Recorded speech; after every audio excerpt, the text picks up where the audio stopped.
நேத்ராவின் தொலைக்காட்சி ரசிகர்கள் அனைவருக்கும் இனிய மாலை வணக்கம், வந்தனம். அஸ்திரம் வாராந்த அரசியல் அரங்கம் இன்று உங்கள் முன்னே மீண்டும் அரங்கேற இருக்கிறது. ஒரு ஜனாதிபதி தேர்தல் நடைபெற்று முடிந்து, ஒரு குருஷேஸ்திரமே நடந்து முடிந்த ஒரு களைப்பில் எல்லோரும் இருந்த போதிலும், அடுத்த பாராளுமன்றத்தை நோக்கிய பயணத்தில் எவ்வாறு அஸ்திரங்கள் ஏவப்படும் என்பதில் எமது நேத்ராவின் அஸ்திரம் வாராந்த அரசியல் அரங்கு தெளிவாக இருக்கிறது. எல்லோருடைய விமர்சனங்கள் அல்லது பல்வேறு கருத்துக்கள், அரசியல் அரங்கம் தற்பொழுது மிகவும் வித்தியாசமான ஒரு கள நிலையை நோக்கி நகர்ந்திருக்கிறது. இலங்கை சூழலுக்கு இது முற்றிலும் வித்தியாசமானது. இது கால வரையில் எதிர்பாராத ஒரு புதிய சக்தி, தேசிய மக்கள் சக்தியினுடைய ஜனாதிபதி அதிமிதகு அனுரகுமார திசாநாயக்க அவர்கள் இந்த நாட்டின் ஜனாதிபதியாக தெரிவு செய்யப்பட்டிருக்கிறார்கள். புதிய ஜனாதிபதிக்கு அஸ்திரம் நிகழ்ச்சி சார்பாக எங்களுடைய நெஞ்சார்ந்த வாழ்த்துக்களும் வணக்கங்களும். இன்றைய நிகழ்ச்சியில் ஒரு தேசிய மக்கள் சக்தியின் அதே வெற்றி பெற்ற அணியை சார்ந்தவர்களுடைய தரப்பில் இர்ஷாத் நியாஸ் அவர்கள் இங்கே கலந்து கொண்டிருக்கிறார். கொழும்பு மாவட்ட நிறைவேற்றுக்குழு உறுப்பினர். வணக்கம். அஸ்ஸலாமு அலைக்கும். அஸ்ஸலாமு அலைக்கும். வணக்கம். அதே போன்று மிதிலை செல்வி ஸ்ரீ பத்மநாதன், கொழும்பு மாவட்ட செயலாளர், இலங்கை தமிழரசு கட்சி. உங்களுக்கும் எங்களுடைய நெஞ்சார்ந்த வணக்கங்கள். இலங்கையில் ஒரு யார் எதை சொன்னாலும் நாங்கள் கடந்த அஸ்திரம் நிகழ்ச்சியிலே தெளிவாக கூறியிருந்தோம். பல முறை அது பல சோஷியல் மீடியாக்களில் கூட அது ஒரு வைரலானது என்று கூட நாங்கள் சொல்லலாம். நாங்கள் கடந்த தேர்தல் ஆய்வு அரங்கு நிகழ்ச்சிகளிலே கூறியிருந்தோம், யார் எதை சொன்னாலும் தேசிய மக்கள் சக்தி தற்பொழுது பேசுபொருளாக இருக்கிறது. ஆகவே நீங்கள் இதனை எப்படி பார்க்கிறீர்கள் என்று நாங்கள் தேசிய மக்கள் சக்தி சார்ந்த பலரை அழைத்திருந்தோம். அதே போன்று எதிர்க்கட்சி, அப்போதைய ஆளுங்கட்சி அனைவரையும் நாங்கள் அழைத்திருந்தோம். அந்த கேள்விகள் எல்லாம் அந்த ஜனாதிபதி தேர்தல் களத்திலே மிகவும் ஏற்புடையதாகவும் எல்லோராலும் வரவேற்கப்பட்டதாகவும் இருந்தது. அதை கொண்டாடியமைக்காக இலங்கை சமூக ஊடகங்களை வழிநடாத்தியவர்களுக்கு எங்களுடைய நன்றி, அஸ்திரம் சார்பாக நன்றிகளை தெரிவித்துக் கொள்கின்றோம். அந்த வகையில் முதலில் நாங்கள் தேசிய மக்கள் சக்தியினுடைய கொழும்பு மாவட்ட நிறைவேற்றுக்குழு உறுப்பினர் இர்ஷாத் நியாஸ், உங்களிடமிருந்து நிகழ்ச்சிக்குள் நுழையலாம் என்றிருக்கிறோம். அஸ்ஸலாமு அலைக்கும். அஸ்ஸலாமு அலைக்கும். வணக்கம். இப்பொழுது தேசிய மக்கள் சக்தியினுடைய ஜனாதிபதி கௌரவ அனுரகுமார் திசாநாயக்க அவர்களை பற்றி அடைமொழி சர்வதேச ஊடகங்களில், குறிப்பாக மேற்கு ஊடகங்களிலே சொல்லப்படுகின்ற ஒரு அடைமொழி தற்பொழுது எல்லோருடைய கவனத்தையும் ஈர்த்திருக்கிறது. The neo Marxist president Anura Kumara Dissanayake என்று சொல்கிறார்கள். இந்த சொல்லாடல் இலங்கையினுடைய அரசியல் களத்திற்கு புதிது. இந்த சொல்லாடலை நாங்கள் பொலிட்டிக்கல் சயின்ஸ், அதாவது அரசியல் விஞ்ஞானம் கற்கிற காலத்தில் அல்லது சட்டத்துறை சார்ந்தவர்கள் இந்த சொல்லாடலை பற்றி அறிவார்கள்.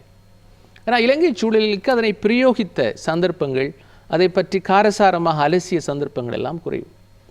அது மாத்திரமல்லாமல் உங்களுடைய மேனிஃபெஸ்டோ, அதாவது உங்களுடைய தேர்தல் விஞ்ஞாபனம், தேசிய மக்கள் சக்தியினுடைய விஞ்ஞாபனத்தில் இந்த மார்க்சிசம் தொடர்பாகவோ அல்லது கம்யூனிசம் தொடர்பாகவோ அல்லது இடதுசாரி சிந்தனை தொடர்பாகவோ வெளிப்படையாக பல விடயங்கள் பேசப்படவில்லை. அது ஏன் அப்படி ஒரு சூழல் வெளிப்படையாக பேசப்படாமல் இருந்தது என்பது தொடர்பில் விளக்க முடியுமா? கட்டாயமாக நான் முதலில் நன்றி செலுத்துகிறேன் இந்த நேத்ரா டிவிக்கும், அதே மாதிரி எங்களை வாக்களித்தவர்களுக்கும் வாக்களித்தாத அனைத்து மக்களுக்கும் ஒரு ஜனநாயக முறையில் ஒரு தேர்தல் நடத்துறதுக்கு உதவி செஞ்சதுக்காக. நாங்கள் தேசிய மக்கள் சக்தியாக 2018 கோல்ஃபேஸ்லேருந்து அணி திறந்தோம். சிங்கள, தமிழ், முஸ்லீம், பேகமலை என்ற வேறொரு இனவேதம் இல்லாமல் நாங்கள் மத குருமார்கள், விவசாயிகள், ஆசிரியர்கள், அதே மாதிரி வைத்தியர்கள், இளைஞர்கள், இந்த அணி எல்லாம் சேர்த்து கொண்டு நாங்கள் வந்த ஒரு அரசியல் மாற்றம் உண்டுக்கு. அப்போ அதில் குறிப்பிட்ட வகையில் பொதுவாக எங்களோட அனுரகுமார திசாநாயக்க தோழராக இருக்கட்டும், அந்த அணிக்கு சேர்ந்தவங்க எல்லாரும் இந்த சமுதாயத்தில் இந்த நாங்கள் கேபிட்டலிசம் என்ற இதில் நாங்கள் எல்லாரும் அநீதிக்கு முகம் கொடுத்திருக்கிறோம். எந்த ஒரு தரப்பினாலுமே ஒவ்வொரு விதமான தரப்பில் நாங்கள் எல்லாரும் அநீதிக்கு முகம் கொடுத்த ஆட்கள் தான் நாங்கள் ஈக்கிறோம். இனி நாங்கள் நம்பினோம் மற்றது இந்த கேள்வி வாரத்துக்கு பிரதான ஒரு காரணம் தான் என்பிபியோ ஜேவிபியோ பற்றி மக்கள் இதுக்கு முன்பு தெரிஞ்சு கொண்டது நாங்கள் சொன்னதை விட அடுத்த தரப்பால் ஆளும் கட்சி. அப்போ ஆளுங்கட்சி ஜனாதிபதிமார், பிரதமர்மார்கள், கேபினட் மினிஸ்டர் இவங்க சொன்னது தான் தெரிஞ்சு கொண்டாங்களே ஒழிய எங்களுக்கு காது கொடுக்கறதுக்கு அளவுக்கு இல்லை. என்னென்னா எங்களுக்கு தெரியும் மாஸ் மீடியாலாம் அந்த டைமில் அவங்களோட கையில் இருந்துச்சு. இனி சோஷியல் மீடியாவில் தான் எங்களோட கேம்பெயின் மிச்சம் நடந்துச்சு. நாங்கள் நம்புகிறோம் நாங்கள் இந்த கேபிட்டலிசத்துக்கு நாங்கள் வெத்தணும். இந்த ஜனநாயக முறையில் அவங்க செல்கிற முறையை வெத்தினா தான் எங்களுக்கு இம்ப்ளிமெண்ட் பண்ணலும். இனி அவங்க ஒரு பொய்யொண்டிருந்தாங்க, இன்றைக்கி நாங்கள் ஒரு ஜனாதிபதி ஆவினா நாளைக்கு இது கம்யூனிஸ்ட் ஆட்சி ஆகும். அப்போ எங்களுக்கு தெரியும் இந்த தேர்தலுக்கு புறம் சொன்னாங்கன்னா அடுத்த நாள் ஊடுவல் பற்ற வைப்பாங்க, கம்யூனிசம் என்றா இப்படித்தான், பெட்ரோல் இல்லாமல் போகும், எங்களோட உலக நாடுகள் எங்களோட தொடர்பு இல்லாமல் பேத்துடும். இனி நாங்கள் மக்களுக்கு செல்கிறோம், நாங்கள் ஒரு ஸ்டெப் பை ஸ்டெப்பாக நாங்கள் கட்டாயமாக நாங்கள் நினைக்கிறோம் நாங்கள் இந்த தேர்தலில் வெற்றி எடுத்து மக்களை வெல்லணும் இன்னமும். ஏனென்றால் எங்களுக்கு தெரியும் எங்களுக்கு வாக்களித்த கெப்பாசிட்டியை விட வெளியில் ஒரு 80 லட்சம் மக்கள் ஈக்கிறாங்க. நாங்கள் அவங்கள வெற்றணும். அவங்கள வென்று அதுக்கு பிறகு தான் எங்களை மேலே ஒரு நம்பிக்கை இந்த எல்லா மக்களுக்கும் வரணும். அதுக்கு பிறகு தான் எங்களோட அடுத்த திட்டம் என்னட்டு மக்களோடு நாங்கள் முன்னுக்கு கொண்டு போகிறதா நாங்கள் ஈக்கிற சுட்டி தான். ஆனால் எங்களோட மேனிஃபெஸ்டோவில் பார்த்தாலும் உங்களுக்கு விளங்கும் எங்களோட செயல்கள் இன்றைக்கு எங்களோட மேனிஃபெஸ்டோவில் இல்லாட்டியும் எங்களோட செயலால் நாங்கள் நிரூபித்து கொண்டு இருக்கிறோம். மக்களுக்கு இப்போ தான் விளங்குது இதான் கம்யூனிசம் என்று, இது தான் ஜனநாயகம் என்று, இது தான் நாங்கள் நினைக்கிறோம். சமமானத்தை விட நாங்கள் சாதாரணத்தை நம்புகிறோம். நாங்கள் எல்லாருக்கும் சமமாக பங்குற்றதை விட சாதாரணமாக பங்கிடணும் என்றது தான் எங்களோட கருத்தாய்க்குது. மேலதிகம் நன்றி. இல்லை, என்னுடைய கேள்வி இடதுசாரி சிந்தனை என்று சொல்வதோ அல்லது மார்க்சிசம் என்று சொல்வதோ ஒரு குற்றத்துக்குரிய விடயம் அல்ல. அது திடுமென்று விமர்சிக்கப்பட வேண்டிய ஒரு விடயமும் அல்ல. அது ஒரு சம உடைமை பொருளாதாரம் சார்ந்த ஒரு சித்தாந்தம். அது உலகளாவிய ரீதியில் அதற்கான அங்கீகாரம் இல்லாமலும் இல்லை. அந்த சித்தாந்தத்தை ஏன் வெளிப்படையாக உங்களுடைய விஞ்ஞாபனங்களில் குறிப்பிடவில்லை என்பதுதான் கேள்வி. இல்லை, வெளிப்படையாக இல்லை. இந்த சிஸ்டம் ஒன்றிக்குதே, இப்போ எங்களுக்கு தெரியும் ஒரு 75 வருடமாக இந்த சிஸ்டத்துக்குள்ளே தான் மக்கள் வாழ்ந்து கொண்டு இருக்கிறாங்க. அப்போ நாங்கள் அந்த மக்களை ஒரே அடியாக எங்களுக்கு வெளியெடுக்கல இந்த சிஸ்டத்துலேருந்து. அப்போ நாங்கள் நினைக்கிறோம் நாங்கள் அந்த சிஸ்டத்துக்குள்ளுக்கு போய்ட்டு நாங்கள் ஒரு முன் உதாரணமாக ஈக்கணும். ஜனாதிபதி ஆகிக்கணும் இன்னமும் உதாரணம் கொடுத்துக்கிறாங்க. நாங்களாக இருந்தாலும் அரசாங்கம் வேறே இன்னும் பார்ட்டி வேறே தாங்க நாங்கள் செயல்படுத்தி கொண்டு ஈக்கிறோம். என்ன உங்களுக்கு தெரியும் எங்களோட பார்ட்டி செக்ரட்டரிக்கும் எங்கள்கிட்ட இப்போ ஆட்கள் கேள்வி கேட்குறாங்க, ஏன் உங்களோட பார்ட்டி செக்ரட்டரி வாராரு இல்லை, பாராளுமன்றத்தில் நீங்களும் வாரீங்க இல்லைன்னு உங்களே காணும். இனி நாங்கள் நினைக்கிறோம் மக்களை நாங்கள் நிறைய மக்கள்கிட்ட பேசிக்கிறோம் கம்யூனிஸ்ட்டை பற்றி. மக்களுக்கு ஒரு அளவுக்கு தெளிவிக்குது. ஆனால் மக்களுக்கு ஒரு டவுட் இருந்துச்சு நாங்கள் அந்த செயலில் கொண்டு வருவோமான்ட்டு நாங்கள் நினைக்கிறோம். இதை பற்றி நாங்கள் இது முன்னுக்கு நாங்கள் செயலில் காட்டுவோம். இது தான் கம்யூனிஸ்டம் என்றது மக்கள் புரிஞ்சு கொள்வாங்க நிறைவில் கட்டாயமாக. அவர் பிடி கொடுக்காமல் பல் வழங்குகிறார். மிதிலை செல்வி ஸ்ரீ பத்மநாதன், நீங்கள் கொழும்பு தமிழரசு கட்சியினுடைய கொழும்பு மாவட்ட செயலாளர். இந்த கடந்த ஜனாதிபதி தேர்தலில் தமிழரசு கட்சி என்கின்ற அல்லது டிஎன்ஏ தமிழ் தேசிய கூட்டமைப்பு என்பதற்குள் தெளிவாகவே 2 நிலைப்பாடுகள் இருந்தன. ஒன்று, நீங்கள் சஜித் பிரேமதாஸ் கௌரவ முன்னாள் எதிர்க்கட்சித் தலைவர் அவர்களை ஆதரித்தீர்கள். மற்றொன்று, நீங்கள் ஒரு அணியினர் ரணில் விக்ரமசிங்க அல்லது மன்னிக்கவும் அரியநேந்திரன் பொது வேட்பாளர், தமிழ் தரப்பினுடைய பொது வேட்பாளர், ஒரு தமிழ் தேசியத்தினுடைய முகமாக நீங்கள் அவரை நிறுத்தியிருந்தீர்கள். அவரும் வடக்கு கிழக்கிலே கணிசமான வாக்குகளை பெற்றிருந்தார். உங்களுடைய அந்த வியூகம் ஓரளவு பேசுபொருளாகியது. அது ஒரு உங்களுடைய அரசியல் போராட்டத்தில் அதுவும் ஒரு அடைவு மட்டமாக கருதலாம். ஆனால் ஏகோபித்த ரீதியில் தமிழரசு கட்சியோ அல்லது தமிழ் தேசிய கூட்டமைப்போ ஒரு ஏகோபித்த நிலையில் அந்த தீர்மானங்களை எட்ட முடியாமல் போனதற்கான காரணம் தமிழ் தேசிய கூட்டமைப்போ இல்லை டிஎன்ஏ இதென்றாலுமே தேசியத்தோட தான் நாங்கள் இந்த கட்சியே பேரே தேசியம்தான். தேசியம். ஆனால் இப்போ அது அந்த தேசியத்தை விட்டு நகர்ந்த மாதிரி நான் ஃபீல் பண்ணேன்னா தனி ஒரு மத்திய குழு தான் இந்த தீர்மானத்தை எடுத்தது என்றது தான் அவர் சொல்லப்பட்டது. அந்த மத்திய குழுவில் இருக்கிற அநேகமான இப்போ பிரசிடென்ட் அவற்ற தலைவர் மாவை சேனாராஜாவோ இல்லது ஸ்ரீதரனோ இல்லை முக்கியமான ஆக்கள் ஒருத்தரும் அந்த மீட்டிங்கில் கலந்து கொள்ளே இல்லை. அதில் குறிப்பிட்ட ஒரு ஆள் சம்பந்தமான ஆக்கள் தான் கலந்து கொண்டிருக்கிறோம். எல்லாரும் கலந்து கொள்ள முடியாத சூழ்நிலையில் அந்த கூட்டம் நடந்திருக்குது. அப்போ அவர் தீர்மானிச்சுட்டு சஜித்துக்குத்தான் சப்போர்ட் பண்ணணும்னு. ஆனால் சஜித்துக்கு ஏன் சப்போர்ட் பண்ணணும்ன்றது எங்களுக்கு சரியான காரணம் தரப்பட்டிருந்தாலும் நாங்கள் அதை பற்றி யோசிக்கலாம். எங்களோட கொள்கையில் எதையாவது அவர் ஏற்றுக்கொண்டிருந்தார் அப்படி எதையாவது சொன்னால் நாங்கள் மற்றாக்களை ஏன் ஏற்றுக்கொள்ளையில்லைன்றதை விட்டு நாங்கள் சரிக்கலாம். ஒன்றுமே இல்லை, ஒரு ப்ராமிஸும் இல்லாமல் நாங்கள் சும்மா ஒரு பெரும்பான்மை இனத்துக்கு நாங்களையும் சப்போர்ட் பண்ணோம். இப்போ 3 பேரும் ஏதாவது தரையில் 3 பேருமே தரையில் தராதபடியால் நாங்கள் சப்போர்ட் பண்ண தேவையில்லை. நாங்கள் அரியநேந்திரனுக்கே சப்போர்ட் பண்ணணும்ன்றதில் நானும் நின்றேன். அதில் மற்ற அதிகமானாக்கள் அதை அரைவாசி பேர் பயத்தில் அதில் வந்து சந்திக்கல. ஆனால் நான் ஒரே கொள்கை தானே, எனக்கு தேசியம்ன்றதில் ஒரு மேட்டவும் இல்லை. அப்போ அதில் நான் அவருக்கு சப்போர்ட் பண்ணணும் மட்டும் இருந்தேன். நான் பெரும்பான்மை இப்போ இவர் ஒரு இதை சரியான கருத்தை சொல்ல இல்லைங்க. தீர்மானிக்கப்பட்ட மத்திய குழு சரியாக ஏன் இவருக்கு சப்போர்ட் பண்ணணும்ன்றத காரணத்தை சொல்லல.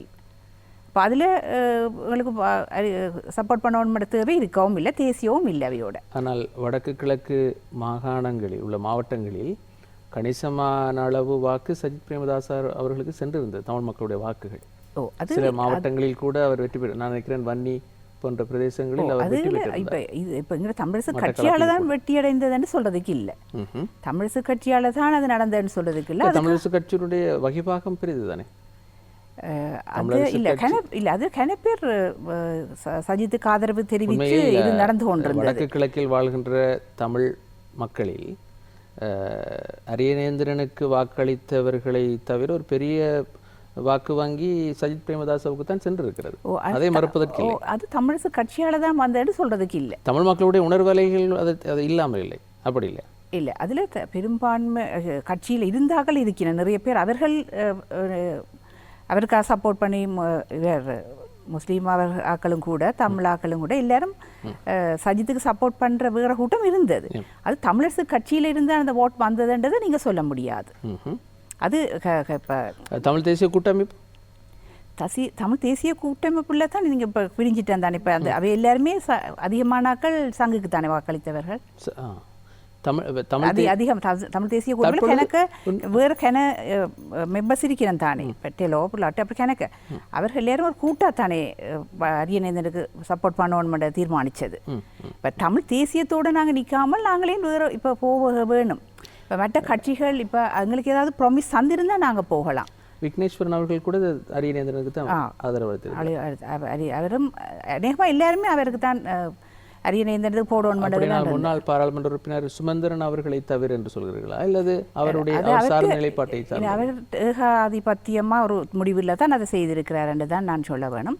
தமிழரசு கட்சியில் முன்னாள் பாராளுமன்ற உறுப்பினர் கௌரவ சுமந்திரன் அவருடைய தற்போதைய வகிபாகம், அவருடைய நிலைப்பாடு, அவருடைய பொசிஷன், பதவி நிலை. அவர் எங்களை போல சாதாரண ஒரு மெம்பர் தான். ஆனால் அவர் தானா ஊடக பேச்சாளர் என்ற உருவாக்கி அவர் அதை இன்னும் அவராத்தான் சொல்லி கொண்டிருக்கிறார் தான் சொல்ல. உத்தியோகபூர்வமான ஊடக பேச்சாளர் யார்? இல்லை, அதுக்கு கணக்கு அதில் பிரச்சனை வந்து தான் எல்லாரும் பிரிஞ்சது. ஓகே, அடைக்கல் நடந்து கொடுக்கணும் இருந்தது, இப்படி பிரிஞ்சது காரணங்களும் அதுகள் தான். இப்போ எல்லாரும் ஒண்டா போய் நிற்கல, நாங்கள் மட்டுமே சஜித்துக்கு போய் நிற்க வேணும்ன்றதுக்கு எங்களுக்கு சரியான காரணம் தெரியல. தெரிஞ்சிருந்தால் நாங்களும் எங்களுக்கு ஏதாவது சரியா இருந்திருந்தால் நாங்கள் செய்திருக்கலாம். நிலைப்பாடு என்ன? இப்போ அவை இல்லை, எல்லாரும் அவருக்கு தான் சப்போர்ட் பண்ணுங்க, அரியநேந்தனுக்கு தான். மற்ற சித்தார்த்தன், மற்றது விக்னேஸ்வரன் எல்லாருமே அவருக்கு தான் சப்போர்ட் பண்ணினவை.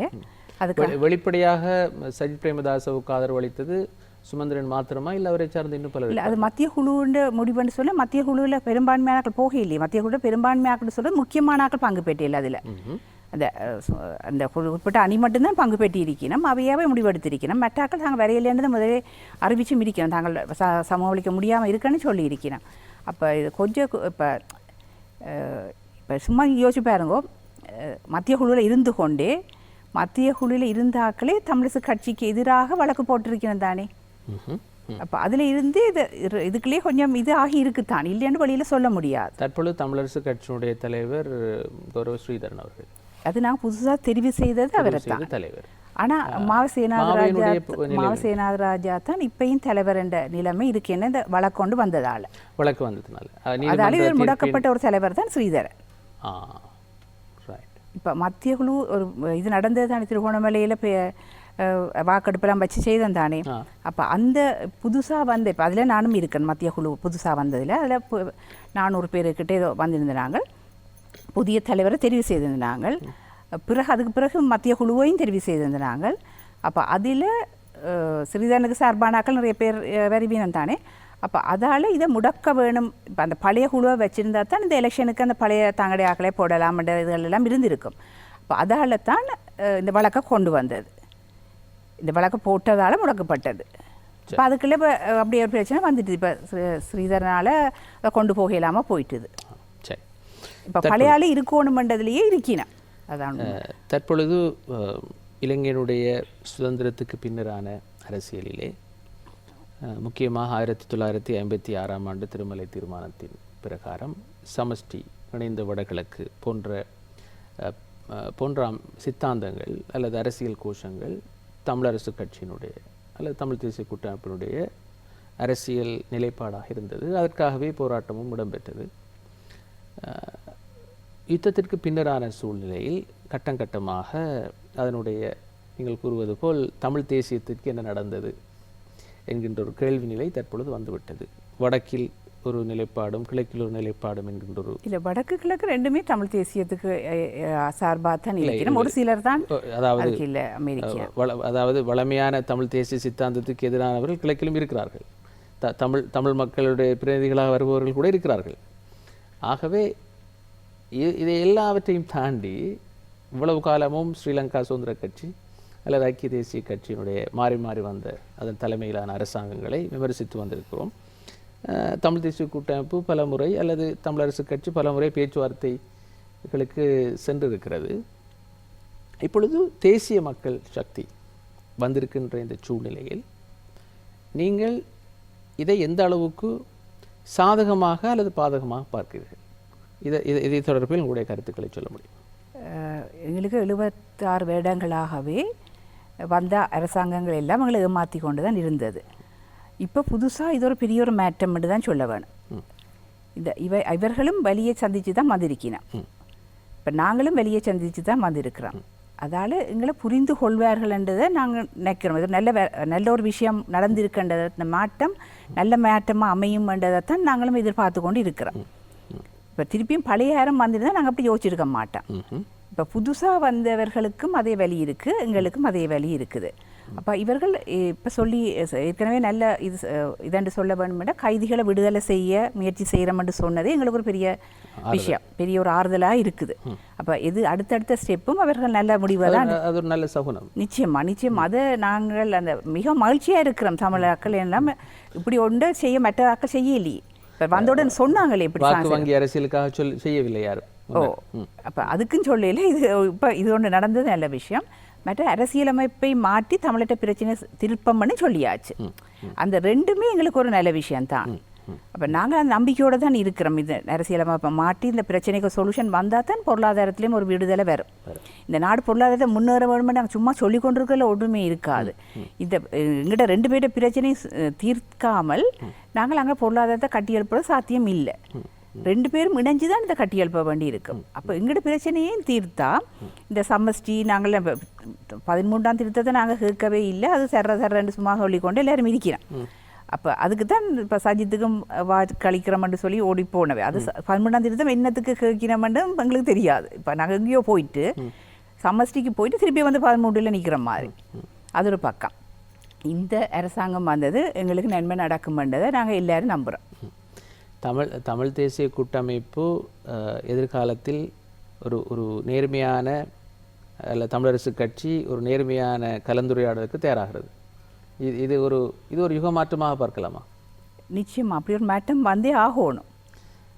வந்தால் தான் இந்த நாட்டுக்கும் ஒரு பிரயோசனம் இருக்குது, மக்களுக்கும் ஒரு சந்தோஷம் இருக்குது.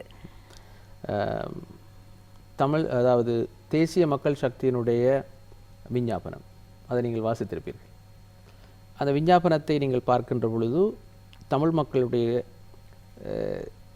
இணைந்த வடகிழக்கு, தமிழர் தாயக கோட்பாடு அல்லது சமஷ்டி போன்ற விடயங்களுக்கெல்லாம் இவர்களால் தீர்வு தரக்கூடிய ஒரு பொறுமுறை அதில் தென்படுகிறதா? இல்லை, அப்படி ஒருதருமே அந்த தமிழர்கிட்ட பிரச்சனை தீர்க்கிறத பற்றி முக்கியமாக எடுத்து கதைக்கே இல்லை.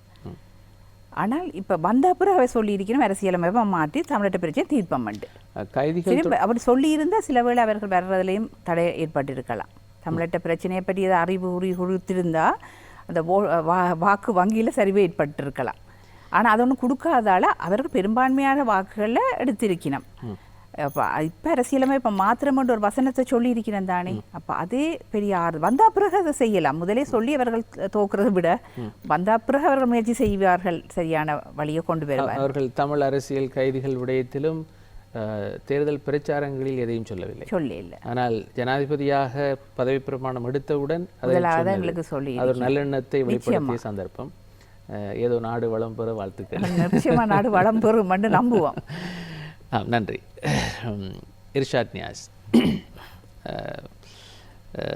மிதிலை செல்வி ஸ்ரீ பத்மநாதன் அவர்கள் தமிழரசு கட்சி சார்பான தங்களுடைய ஆதங்கத்தை குறிப்பிட்டிருந்தார்.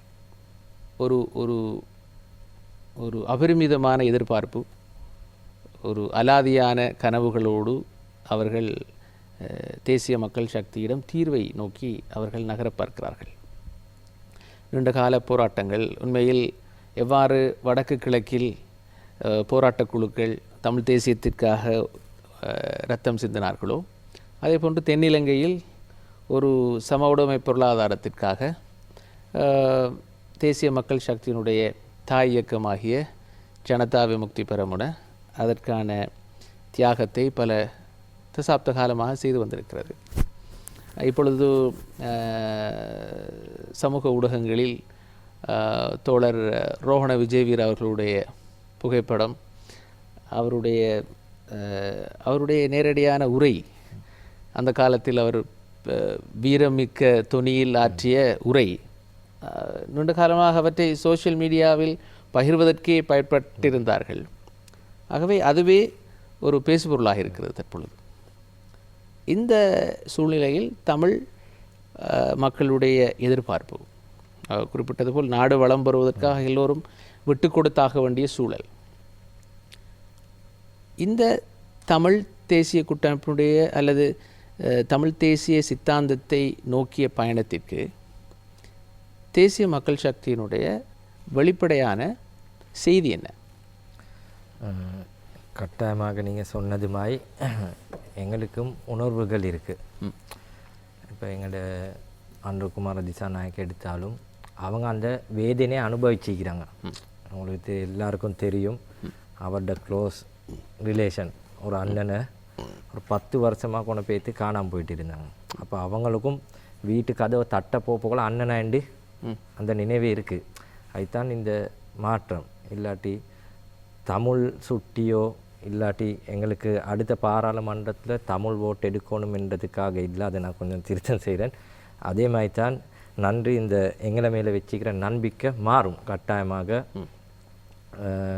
இனி இப்போக்கி நாங்கள் இந்த மாணவ சபை தேர்தல் அது பார்ப்போம், வரப்போகல எப்படி செய்கிறது, மாணவ சபை தேர்தலுக்கு நாங்கள் பார்ப்போம் அது எப்படின்னு.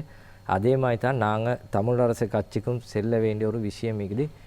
இன்றைய எதிர்பார்ப்புகள் வேறு இளைஞர்கள். இப்போ நாங்கள் இன்னமும் கதைச்சி கொண்டிருக்கிறோம் பழைய ஒரு சப்ஜெக்ட் ஒன்று தான் இந்த 13 கொண்டு வரோம். இனி நாங்கள் நினைக்கிறோம் இன்றைக்கு நாங்கள் தமிழாக இருக்கட்டும் முஸ்லீமாக இருக்கட்டும் அவங்களுக்கு ஒரு அரசியல் பிளாட்ஃபார்மை நாங்கள் செஞ்சு கொடுத்திக்கிறோம். இப்போ நாங்கள் பார்த்தா ஒரு எவ்வளோ அரசாங்கம் மாறினாலும் 15-20 வருஷமாக அதே பழைய மோம் தான் வந்து கொண்டு இருக்குதே ஒழிய இளைஞர்களுக்கு பிளாட்ஃபார்ம் ஒன்று இல்லை, அரசியலுக்கு வாரத்துக்கு ஒரு தெளிவு இல்லை. இப்போ நாங்கள் பார்த்தாலும் இந்த கேம்பெயின் இந்த பிரதான அரசியல் கட்சிகள் தோக்குறதுக்கு இதை செல்ல வேணும். ஏனென்றா அவங்க அந்த எலெக்ஷன் காலத்துக்கு காசு கொடுத்து மது அருந்தி அந்த அரசியல் நாலேஜ் ஒன்று அவங்க அந்த பின்னுக்கு வர சமுதாயத்துக்கு கொடுக்கல. இந்த சிஸ்டமை அவங்களோட சிஸ்டத்தை காப்பாற்ற சரி நாங்கள் ஒரு சிஸ்டமை சேஞ்ச் பண்ண வந்தோம். ஆனால் அவங்களுக்கு இஞ்சி சிஸ்டம் கையில் இஞ்சி அதை மெயின்டைன் பண்ணி கொண்டு போகணும்.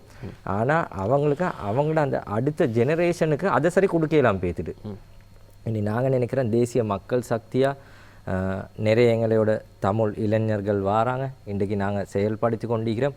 நாங்கள் இன்றைக்கி வடக்கிலேயும் கிழக்கிலேயும் நாங்கள் வேறொரு கட்சியாக போகிறதில்ல. நாங்கள் அந்த ஓட் பேங்க் கொண்டு சேர்த்து அவங்களுக்கு ஒரு பெர்மிட் ஒன்று கொடுத்து அப்படி எடுக்கிறோம் இல்லை. நாங்கள் அதுக்கு பதிலாக அந்த கிரவுண்ட்லேருந்து அந்த பணியிக்கிற இளைஞருக்கு அரசியலை சொல்லி கொடுத்து அவங்களோட தேவைகளை நாங்கள் அறிந்து புதிய ஒரு மாற்றத்துக்கு எங்களுக்கு தெரியும் அந்த மாற்றத்துக்கு தேவையான எல்லா அனைத்து விஷயத்தையும் நாங்கள் செஞ்சு கொண்டு வரோம். கட்டாயமாக நாங்கள் நினைக்கிறோம் இந்த சிங்கள தமிழ் முஸ்லீம் பேர்க என்ற இந்த இனவேறுபாடு தான் எங்களை இவ்வளோ காலம் பிரித்தது. எங்களுக்கு ஏழுமெண்டா வடக்கில் இருக்கிறோம் எங்களோட சகோதரர், எங்களுக்கு அது செல்லேலுமெண்டா அது நன்றி. எங்களுக்கு தெரியும் இந்தியாவில் பற்றி யாருக்கிட்ட சரி கேட்டால் இந்தியன், அப்போ அமெரிக்காவில் பார்த்தா அமெரிக்கன் எண்டுவாங்க. இப்போ இவ்வளோ போராட்டம் நடக்குது. ஆனால் அமெரிக்காவில் எங்களுக்கு காணப்படுத முஸ்லீம்கள் தனியாக போராட்டம் பண்ணுறாங்களா? இல்லை. ஏனென்றால் அவங்க எல்லாம் ஒரு அமெரிக்கனாக அவங்க சேர்ந்திக்கிறாங்க. ஆனால் நாங்கள் இளைஞர்கள் என்று செல்கிறோம் இல்லை. நாங்கள் இது உள்ளுக்கு வந்த சரி நாங்கள் பிரிகிறோம் தமிழ் முஸ்லீம் சிங்களம் என்று. தேசிய மக்கள் சக்தியோட இந்த வெற்றிக்கு பிரதான காரணமும் நாங்கள் இன்றைக்கு எங்களை அங்கீகரித்திக்கிறாங்கன்னா வடக்கில் என்றாலும் எங்களுக்கு முந்தி ஓட்டு இல்லை. இப்போ சிலவங்க அந்த கவுண்டிங்கில் செல்கிறாங்க அவங்களுக்கு வடக்கில் இல்லை கிழக்கில் இல்லைண்டு. ஆனால் நாங்கள் பார்க்குறோம் ஜீரோலேருந்து. அப்போ நாங்கள் பெரிய ஒரு உயரத்தை நாங்கள் இன்றைக்கி வெற்றி கொண்டிருக்கிறோம். அதே மாதிரி இந்த மக்களுடைய நம்பிக்கையை நாங்கள் இன்னும் வெற்றி பெற்று கட்டாயமாக இந்த இனவேறுபாடு இல்லாமல் புதிய அரசியல் தலைவர்கள் வடக்கிலும் கிழக்கிலும் முன்னுக்கு எங்களுக்கு பார்க்கலாம். அவர்கள் குறிப்பிட்டது போல் மிதிலை செல்வி அவர்கள் தெளிவாக குறிப்பிட்டிருந்தார்கள். தமிழ் அரசியல் கைதிகள் விடுதலை அது ஒரு நீண்ட இன்னும் அந்த தாய்மார்கள் அந்த சகோதரருடைய மனைவிகள் எல்லோரும் நீங்கள் சொன்னது போல் எப்பொழுது அவர் வந்து கதவை தட்டுவார் என்கின்ற கனவுகளோடு காத்திருக்கிறார்கள். அதற்கு கௌரவ ஜனாதிபதி அவர்கள் குறிப்பிட்டது போல் அவர்களை விடுதலை செய்வதற்கான ஒரு யோசனையை அவர் முன்மொழிந்திருக்கிறார். அதற்கு பாராளுமன்றத்தின் ஊடாக அல்லது கேபினெட் மூலமாக எவ்வாறான தீர்மானங்களை எடுப்பது, அதற்கான செயல்முறை பற்றி விளக்க முடியுமா? கட்டாயமாக இந்த அடுத்த வார பாராளுமன்ற தேர்தலில் நாங்கள் நினைக்கிறோம் எங்களுக்கு ஒரு அரசாங்கம் ஒன்று அமைச்சு கொள்ள இயலும் என்று நாங்கள் நம்புகிறோம். இனி அதுக்கு தேவையான அரசியல் நான் நினைக்கிறேன் இதில் மெயினாக வந்து அரசியல் தலையீடு தான் மெயின். இவ்வளோ காலம் எங்களுக்கு தெரியும். இதை விட பெரிய ஆட்கள் ரிலீஸ் ஆகிக்கிறாங்களே, பாராளுமன்றத்துக்கும் வந்தாங்க. இந்த திட்டம் தீட்டிய அதில் மெயின் பார்ட் செஞ்ச ஆட்களே இருக்கிறாங்க. ஆனால் எங்களுக்கு தெரியும் சாதாரண அந்த சோல்ஜர் லெவலில் கீழ் மட்டத்தில் இந்த அவங்க தான் இன்னமும் கைதியாக ஈக்கிறாங்க. இனி நாங்கள் நினைக்கிறோம் நாங்கள் எங்களோட அரசியல் தேவைக்காக எங்களோட ஓட் பேஸை நாங்கள் காப்பாற்றி கொள்ளவோ நாங்கள் இதுக்கு கையிட மாட்டோம். இதுக்கு சுவாதீனமாக அவங்களுக்கு தேவையான அங்கீகாரம் கிடைக்கும் என்றால் நாங்கள் அவங்கள சும்மா ரிலீஸ் பண்ணுறது இல்லை. அப்போ நாங்கள் பெரிய திட்டம் ஒன்று வச்சுக்கிறோம். எப்படி அவங்களுக்கு ஜொப் உண்டு, அவங்க எங்கே முதல் வாழ்வு, அப்போ அவங்களோட வாழ்வாதாரம் எப்படி அமையணும், அவங்க எதில் இன்ட்ரெஸ்ட், அவங்களுக்கு எதில் அவங்களுக்கு எக்ஸ்பீரியன்ஸ் ஈக்குது, ஸ்கில் ஈக்குது, ஸ்கில் இல்லாத ஆட்களுக்கு நாங்கள் எப்படி ஸ்கில்லை பெற்று கொடுக்குறோம். அப்போ பெரிய திட்டம் ஒன்று எங்களுக்கு ஈக்குது. கட்டாயமாக கருத்தால் எத்தனை ஆயிரம் தமிழ் அரசியல் கைதிகள் இருக்கிறார்கள்?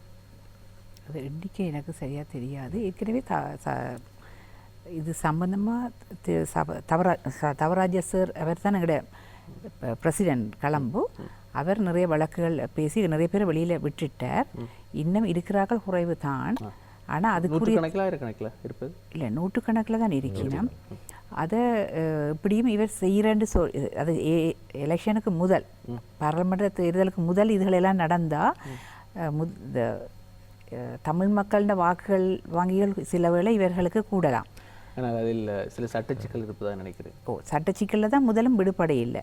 இப்போ இந்த சட்டச்சிக்கலை இவர்கள் சொல்கிறார்கள்னா அதை எப்படி செய்ய போகிறார்கள்னு நாங்களும் பார்த்து கொண்டு இருக்கோம். முதல் முடியாமல் இருந்த சட்டம் இப்போ எப்படி மாறும்ன்றது தெரியல. அதை நாங்களும் பார்ப்போம். ஆனால் இது மிகவும் கொடூரமான கொலைகளை செய்தாக்களே வெளியில் வந்திருக்கணும். அவைக்கே சட்டங்கள் ஒன்றும் பாய இல்லை. அப்போ இவைக்கு ஏன் பாஞ்சு கொண்டு இருக்குது, இதில் நிரபராதிகளும் எத்தனையோ பேர் இருக்கணும்னு சொல்லினோம். அப்போ அது உண்மையாக சரியான இப்போ கணக்க பிரச்சனைகளை பற்றி இப்போ வந்து கொண்டு தானே இருக்குது இந்த ஊழல்கள் சம்பந்தமாக. அப்போ அதுகளை மாதிரி சரியான தீர்வை கொண்டு வரணுமென்ற நம்பிக்கை கொண்டு இருக்கிறபடி அவர்களுக்கு சரியாக தீர்வு இப்போ உள்ளுக்கே வச்சுருக்கணுமெண்டாக்கள் சட்டத்தை மாற்றி இது செய்யணும். ஆனால் சரியான கொண்டு வரணுமெண்டாக்கள் சரியாக செய்வினம்னு தான் நான் நினைக்கிறேன். வெளியில் வந்தால் தான் இப்போ சொன்னதில் காப்பாற்றினா தான். இப்போ பாராளுமன்றத்தில் தான் முக்கியம். இப்போ ஜனாதிபதி வந்தாச்சு, பாராளுமன்றத்திலையும் அதே கட்சி வந்தால் தான் இந்த எல்லாமே நடக்கும். அப்போ அது அப்போ அதுதான் இந்த முக்கியமான பிரச்சனை. இப்போ அதுக்கு இவர்கள் முன்னோடியாக எங்களுக்கு நம்பிக்கை 76 வருஷமா நம்பிக்கை இல்லாமல் இருந்த நாங்கள் ஏதோ ஒரு நம்பிக்கையை தரக்கூடிய வார்த்தைகள் சொல்லியிருக்கணும். அதில் எதையாவது நடைமுறைப்படுத்தினால் அவர்கள் ஆட்சி அமைக்கிறதுல எந்த இதுவும் இல்லைன்னா எல்லாருமே பார்த்து கொண்டிருக்கிறோம். எங்களுக்கு என்ன நடக்க போகுது, மாற்றம் நடந்தால் நிச்சயம் நம்பிக்கையோடு வரும். வெளி செய்யணும் ஒன்றையாவது செய்திச்சினமேண்டு. அப்போ அதுக்கு பிறகு அரசியலமைப்பை மாற்றுறதுக்கு பாராளுமன்றம் வேணும். எப்படியும் அப்போ இதுகளை கொஞ்சம் கொஞ்சமாக செய்ய வேணும்னு தான் நாங்களும் எதிர்பார்த்து கொண்டு இருக்கிறோம். நேற்று அல்லது இன்று பரபரப்பாக ஒரு விடயம் பேசப்பட்டது. முஸ்லீம் காங்கிரஸினுடைய செயலாளர் நாயகம் நிசாம் காரியப்பர் அவர்கள் மேல் மாகாண ஆளுநர் நியமனம் தொடர்பில் நான் நினைக்கின்றேன் பிரபல வர்த்தகர் ஹனீஃப் யூசுப் அவர்களை மேல் மாகாணத்தினுடைய கவர்னராக ஆளுநராக கௌரவ ஜனாதிபதி அவர்கள் நியமித்திருக்கிறார்கள். எந்த அடிப்படையில் இந்த நியமனம் இடம்பெற்றது, இதற்கு தகுதியுடையவரா இல்லையா என்பதை பற்றியெல்லாம் ஒரு பகிரங்கமான விமர்சனத்தை அவசரமாக சொன்னது போன்ற ஒரு உணர்வு எல்லோருடைய சோஷியல் மீடியாக்களில் நீங்கள் பார்த்தீர்களாக இருந்தால் எல்லோரும் அதனை விமர்சிக்க ஆரம்பித்திருக்கிறார்கள். சிலர் இது ஒரு காழ்ப்புணர்ச்சி என்று சொல்கிறார்கள். இன்னும் சிலர் இல்லை, அவர் ஒரு அரசாங்கத்தை நோக்கி அல்லது ஜனாதிபதியை நோக்கி என்ன அடிப்படையில் நீங்கள் ஆளுநர்களை நியமிக்கிறீர்கள் என்று ஒரு கேள்விக்கணை ஒரு சட்டத்தரணியாக அல்லது ஒரு கட்சியினுடைய செயலாளராக அவர் விடுத்திருக்கிறார் என்று சொல்கிறார்கள். நீங்கள் தேசிய மக்கள் சக்தியின் சார்பாக அவருடைய அந்த விமர்சனத்தை எப்படி பார்க்கிறீர்கள்? இல்லை, உண்மையிலே நான் தான் சொன்னேன், நாங்கள் ஒரு குழு நியமிச்சிக்கிறோம். இப்போ ஜனாதிபதியாக இருந்தாலும் யாராக இருந்தாலும் நாங்கள் தனியாக செயல்படுறதில்ல, ஒருத்தருக்கும் அப்படி ஒரு பவரும் இல்லை. அப்போ நாங்கள் இந்த டைமில் யோசிக்கிறோம், தாருக்கு இந்த நாட்டுக்காக ஒரு கடமை ஒன்று செய்யலுமான ஆட்கள். அதே மாதிரி தான் நிறைய பேர் இந்த ஆட்சி மாற்றத்துக்கு முந்திலேருந்து எங்களை பற்றி புரிஞ்சு கொண்டு எங்களோட செயல் திட்டம் சொல்லி சரியான தெளிவொண்டு ஈக்குது. இனி அவர் ஒரு வியாபாரி சுட்டி சில ஆட்களுக்கு ஒரு பிரச்சனைக்கும் இனி அவர் சுயேட்சையாக வந்திருக்கிறார். நாங்கள் நினைக்கிறோம் அவரோட ஒரு பர்சனல் ஸ்கில் ஒன்று ஈக்குது. இப்போ நாங்கள் உண்மையிலே தமிழர்களோ முஸ்லீம்களோ இந்த சின்ன சின்ன பிரச்சனையை நாங்கள் எடுத்து பார்த்தாலும் நாங்கள் இன்றைக்கு ஈக்கிறோம் பொருளாதாரத்தில் தான் விழுந்திருக்கிறோம். அப்போ எங்களுக்கு தெரியும் உலகத்தில் இருக்கிற ஆக சின்ன கேபினட் ஒன்று வச்சு ஒரு 3 பேர் என்று எங்களுக்கு தெரியும். லக்ஷ்மண் நிபுணராட்சியை நாங்கள் நேம் பண்ணினாலும் நாங்கள் அவருக்கு கொடுக்கல. இன்னும் ஒரு 6 அவர் 7 அவருக்கு ஒருத்தருக்கு பாராளுமன்ற உறுப்பினர் கொடுக்க தேவையில்லை. அப்போ நாங்கள் கொள்கை ரீதியாக அவருக்கும் நாங்கள் அப்படி ஒன்றும் எடுக்கலை. இல்லாட்டி எங்களை அதையும் செய்யுச்சு. ஆனால் நாங்கள் அதையும் செய்யலை. ஒரு 6 அவருக்கு ஒரு மந்திரி தேவையில்லை, அவர் ஒன்றுமே செய்யலை. அப்போ அதையும் வச்சு நாங்கள் அவங்களோட குவாலிஃபிகேஷன் இருக்குது, ஸ்கில் இருக்குது. இல்லை, செயலாளர் நிசாம் காரியப்பர் அவர்கள் இதனை அவசரமாக விமர்சிப்பதற்கு காரணம் என்ன? இல்லை, இப்போ அவங்களோட அரசியல் முடிஞ்சு, அவங்களோட அரசியலுக்கு மக்கள் முற்றுப்புள்ளி வச்சு முடிஞ்சு. இப்போ அவங்க செஞ்சதே விமர்சனம் தானே. இப்போ இல்லை, இப்போ ஒரு 1.5 அவங்களுக்கு எப்போ விளங்கிச்சு தேசிய மக்கள் சக்தி வெத்த போகிறதுண்டு.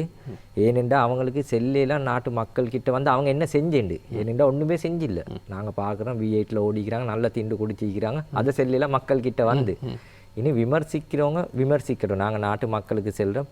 நாங்கள் கட்டாயம் இது ஜனநாயக முறையில் வந்த ஒரு அரசாங்கம், மக்களுடைய ஒரு ஜனாதிபதி தோழர். இன்னமும் நாங்கள் கட்டாயமாக சரியான நவரை போட்டு சரியான பாதையில் இந்த நாட்டை கொண்டு போவோம், திசை காட்டியா. அப்படி ஒரு சின்ன ஒரு தவறு நடந்தாலும் நாங்கள் உடனடியாக நடவடிக்கை எடுப்போம் என்றால் முன்கணிப்புகள் வானம். ஏனென்றால் இவங்க நேரத்தோடு சொன்னாங்க நாங்கள் வெத்த மாட்டோம். சரியான ஸ்ட்ராங்காக இருந்தாங்க, வெத்தேல. எங்களுக்கு தெரியும் கீதா குமாரசிங்க எங்களோட அரணிக்கு மோத்துக்கே சின்னா, நீங்கள் வெத்திர பாட்டு இல்லை, பரவாயில்ல சும்மா செல்லுங்களே. அப்போ அந்த அளவுக்கு தான் இவங்க கீழ்படுத்திக்கிறாங்க. அப்போ இவங்களோட விமர்சனத்தை விட நாங்கள் தேசிய மக்கள் சக்தியாக எங்களுக்கு ஒரு பொறுப்பிக்குது. நாங்கள் மக்களுக்கு ஒரு வாக்குறுதி கொடுத்திக்கிறோம். நாங்கள் இந்த விமர்சனத்தை தாண்டி எங்களோட செயலில் நாங்கள் முன்னுக்கு நாட்டு மக்களுக்கு காட்டும் எந்த பாதையும் நாங்கள் இந்த நாட்டை கொண்டு போவோம். போற்றுவார் போற்றட்டும், பொழுதுவார் தூற்றுவார் தூற்றட்டும். மற்றது எங்கிட்ட இப்போ இங்கேயும் பாதைகளெல்லாம் திறந்து மூடியிருந்த பாதையெல்லாம் திறப்பட்டது தானே. யாழ்ப்பாணத்துலேயும் எத்தனையோ பாதைகள் மூடித்தான் இருக்குது. கீரிமலை, காங்கேசுந்தரம், இப்படி எத்தனையோ பாதைகள் அந்த இவைண்ட அமீட இதில் தான் இருக்குது. இதனை விட்ட வீடுகளும் அவைண்ட சொந்த வீடுகள், இப்போ எங்களோட வீடுகள் மாதிரி இல்லாட்டையும் அந்த இவை பாவிக்கிறதால அதுகளையும் விடுவிச்சாதான் அந்த மக்களோட மனதை வெல்ல முடியும். அந்த மக்களும் எதிர்பார்த்து கொண்டு இவ்வளோ காலமாக இருக்கணும் தங்களோட வீடு தங்களுக்கு கிடைக்கும் என்று சொல்லி. ஒரு வீடு கட்டுற சின்ன வேலை இல்லை, அது எல்லாரும் தோட்டம் செய்து இதுதான் கட்டின வீடுகள் அதுகள். அப்போ அதுகள் தங்களோட வீடுகளில் இவ்வளோ காலமாக இப்போ இல்லை. அந்த வீடுகளெல்லாம் திருப்பி கொடுக்கப்பட வேணும். கொடுக்கப்பட்டாதான் நீங்கள் இப்போ ஜனாதிபதி சொல்கிறார் தானே, தாங்கள் ஓட் பண்ணாதாக்கள் மனதையும் வெல்லுவோம் என்று சொல்லி. அப்போ அது எங்களுக்கு ஒரு பெரிய ஆறுதல் தான். அதை வெல்றதுக்கு அந்த மக்களின் வீடுகளை கொடுக்க வேணும். அந்த பாதைகளை பூட்டியிருக்கிற பாதைகளை திறக்க வேணும். தெற்கில மக்கள் எவ்வளவு சுதந்திரமாக இருக்கணுமோ அந்த சுதந்திரத்தையாவது நாங்கள் அந்த சுதந்திரத்துக்காக போராடையில உண்மையாகவே.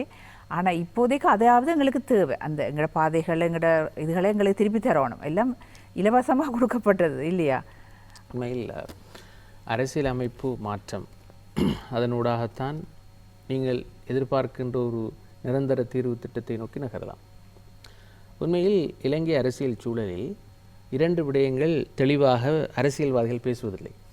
ஒன்று, இருக்கின்ற சிவில் நிர்வாக முறைமை, இருக்கிற முறைமையில் இருக்கின்ற மக்களுக்கான உரிமை,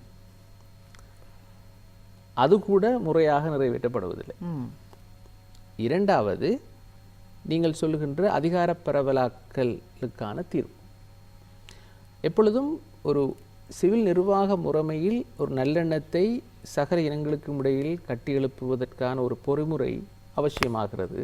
நாங்கள் அதிகார பரவலாக்கலுக்கான கலந்துரையாடலுக்கு செல்வதற்கு முன்னால் இப்பொழுது இருக்கின்ற தேசிய மக்கள் சக்தியினுடைய ஜனாதிபதி ஆக குறைந்தது ஒரு இருக்கின்ற சட்டங்கள் இருக்கின்ற சிவில் நிர்வாக முறைமைக்குள் ஒரு வினைத்திறன் வாய்ந்த ஒரு பொறிமுறையை உருவாக்குவதற்கு இது சந்தர்ப்பம்.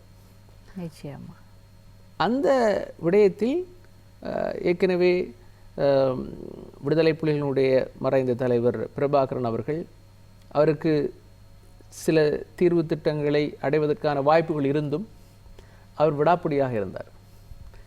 அது அவருடைய போராட்ட குணம், அது அது அது அது வேறு விடயம்.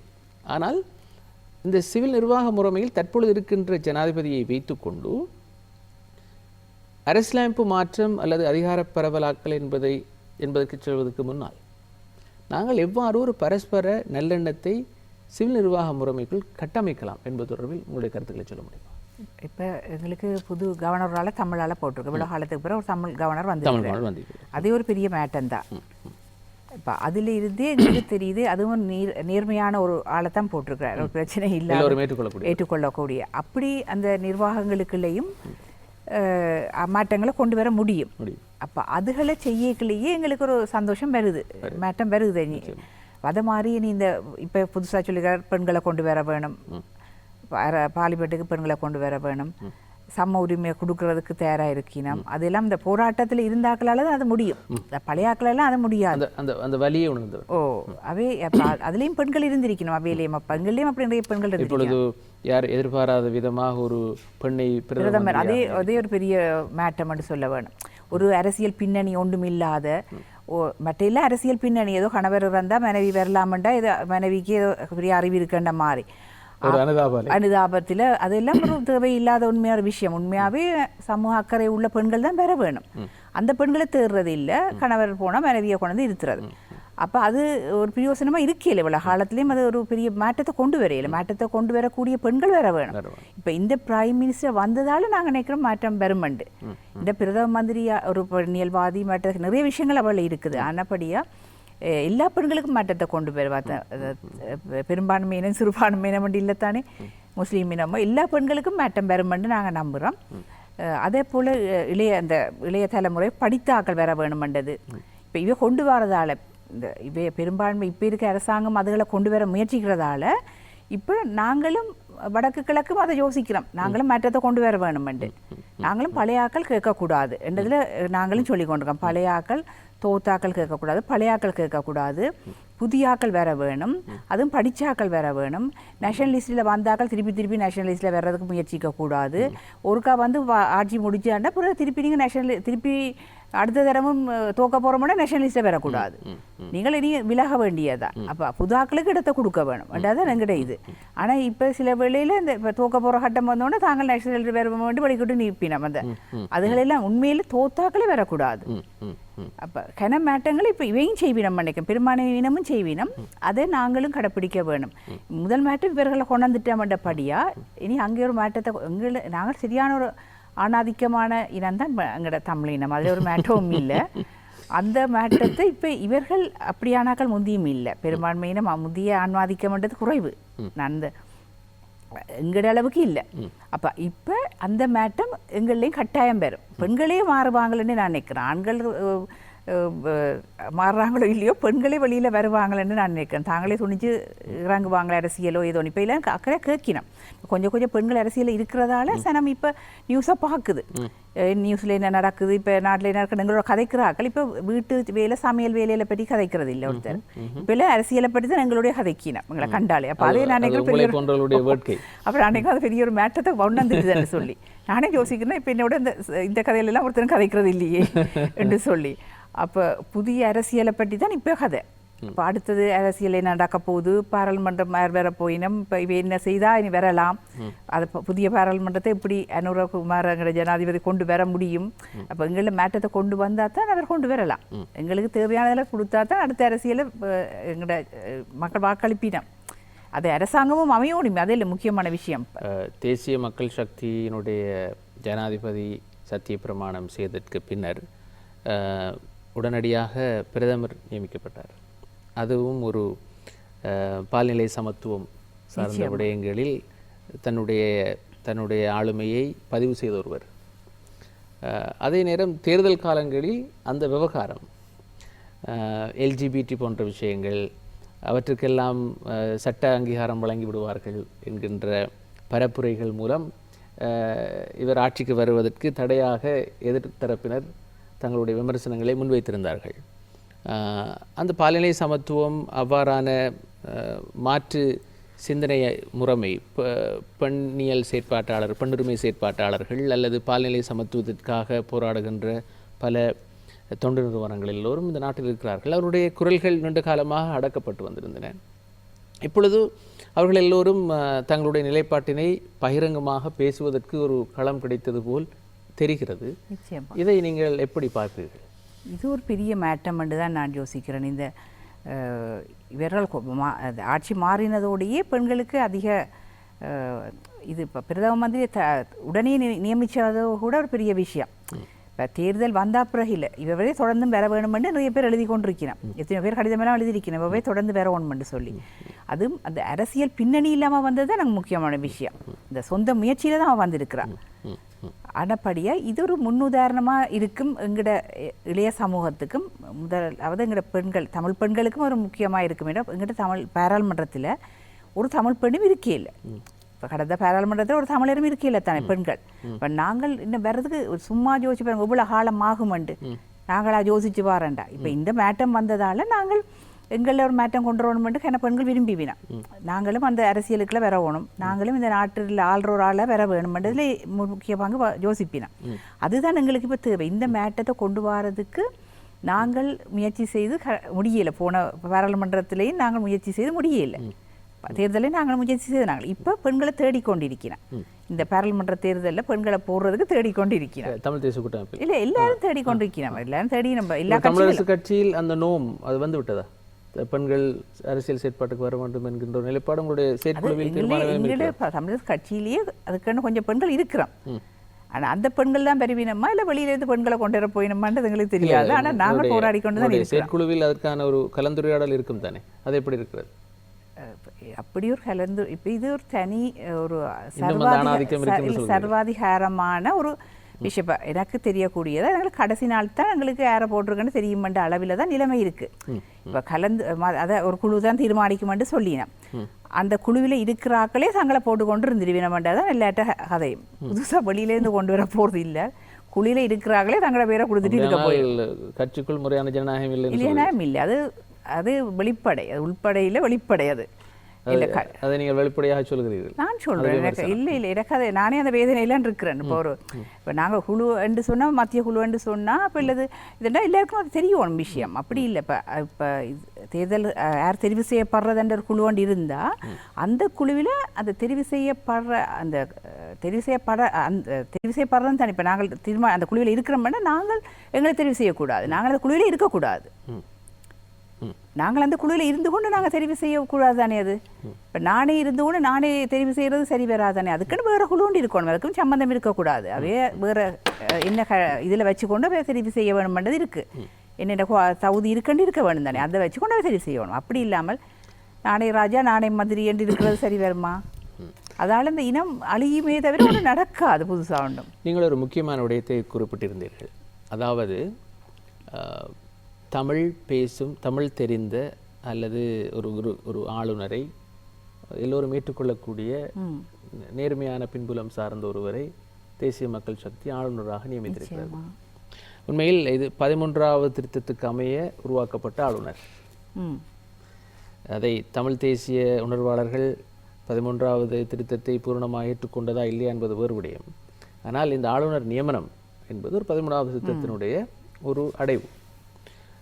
இந்த புள்ளியில் இருந்து கொண்டு இந்த உரையாடலை தொடங்குவதும், ஒரு ஆளுநராக இருந்து அவர் தமிழ் மக்களுடைய உண்மையான பிரச்சனைகளை அடையாளப்படுத்துவது அல்லது நீங்கள் அவரோடு கலந்துரையாடுவது, அதன் மூலம் அரசியலமைப்பு சட்டம் உங்களுக்கு தெரியும், பாராளுமன்ற தேர்தலுக்கு பின்னர் அரசியலமைப்பு சட்டத்தை மாற்றுவதாக இருந்தால் 3/2 பெரும்பான்மை வேண்டும். நிச்சயம். ஆகவே அதற்கான பெரும்பான்மை, விசேட பெரும்பான்மை தற்பொழுது இருக்கின்ற ஜனாதிபதியினுடைய கட்சிக்கு கிடைக்குமா என்பதெல்லாம் பாராளுமன்ற தேர்தல் முடிவுகள் தான் பதில் சொல்ல வேண்டும்.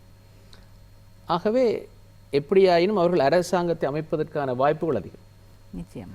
வாய்ப்புகள் 113 என்பது அவர்கள் அடையக்கூடிய கட்டத்தை அவர்கள் அடைந்து விட்டார்கள்.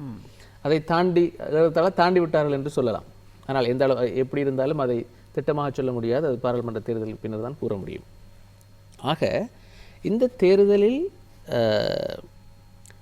3/2 கிடைக்காத விடத்து கிடைக்காததுக்கு போவாங்க. இல்லை, நான் ஒரு கேள்வியாக சொல்கிறேன்.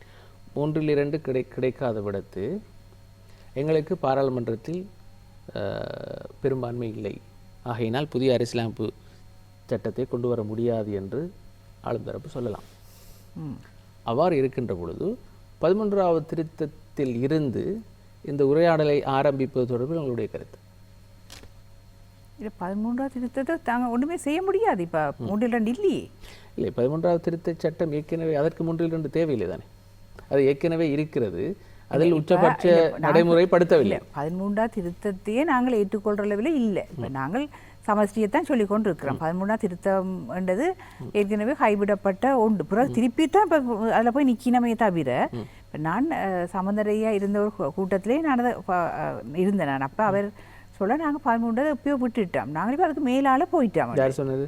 சம்பந்தரையா இருந்த ஒரு சரஸ்வதி ஹாலில் இருந்த கூட்டம் ஒன்றில் நான் இருந்தேன்.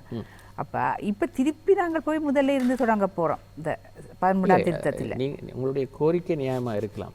ஆனால் நடைமுறை அரசியலில் ஜனாதிபதியுடைய கட்சி சொல்லலாம், இன்னும் எங்களுக்கு நாங்கள் புதிய அரசியலமைப்புக்கு தயாராக இருக்கிறோம், அதற்கான மக்களாணையை கோரி நிற்கிறோம், அந்த புதிய அரசியலமைப்பை கொண்டு வருவதற்கான மக்களான இல்லை என்றால் தொடங்குவது பழையதையாவது செய்வோமா என்கின்ற ஒரு கேள்வி தொக்கி நிற்கிறது. அது 13லேயே இருக்கிறதுகளையே முழுமையாக கொடுக்க முடியுமா? அதைத்தான் அதிலிருந்து தொடங்குவது பற்றி உங்களுடைய கருத்து? இல்லை, அது இப்போதைக்கு அது முழுதை அப்படியே நிலைமை வந்தா அந்த பழையதில் இருக்கிற கணக்க விஷயங்கள் தரப்படாமல் இருக்குத்தானே. காணி அதிகாரம், போலீஸ் அதிகாரம், கணக்கு அதிகாரங்கள் அதுகளே ஆவது தந்தை இப்போதைய இதையாவது எங்களை நிறைவேற்ற வேணும். அதில் சில நீதிமன்றத்தினுடைய தீர்ப்புகள் இருக்கின்றன, அவற்றை எல்லாம். இன்னும் ஒன்று எங்களுக்கு பிரச்சனை, இந்த மத்திய அரசாங்கம் எங்களோட கன விஷயங்களை அதில் திருப்பி எடுத்துக்கொள்ளுது. அப்படி ஒன்று இருக்கிறதால தான் இதெல்லாம் செய்யலாமல் இருக்கு. அதான் திருப்பி எடுக்கிற இல்லாமல் பண்ணுற சட்டங்களை கொண்டு வரணும். திருப்பி எடுக்கிறதுகளை கொண்டு இருந்தால் இன்னும் எடுத்துக்கொண்டு தானே இருப்பீங்க. நன்றி. ரிஷாட் நியாஸ், உங்களிடம் இந்த 11வது திருத்தம் தொடர்பில் சில விடயங்களை நாங்கள் கேட்டிருந்தோம். அது ஒரு ஒரு ஒரு தமிழ் தேசியத்தினுடைய அடிநாதம், அவர்களுடைய அரசியல் சித்தாந்தத்தினுடைய ஒரு வெளிப்படையான ஒரு கோஷம், அல்லது அதுதான் அவர்களுடைய மூச்சு என்று சொல்லலாம். ஆனால் குட் கவர்னன்ஸ், நல்லாட்சி என்கின்ற ஒரு விவகாரம் இருக்கிறது.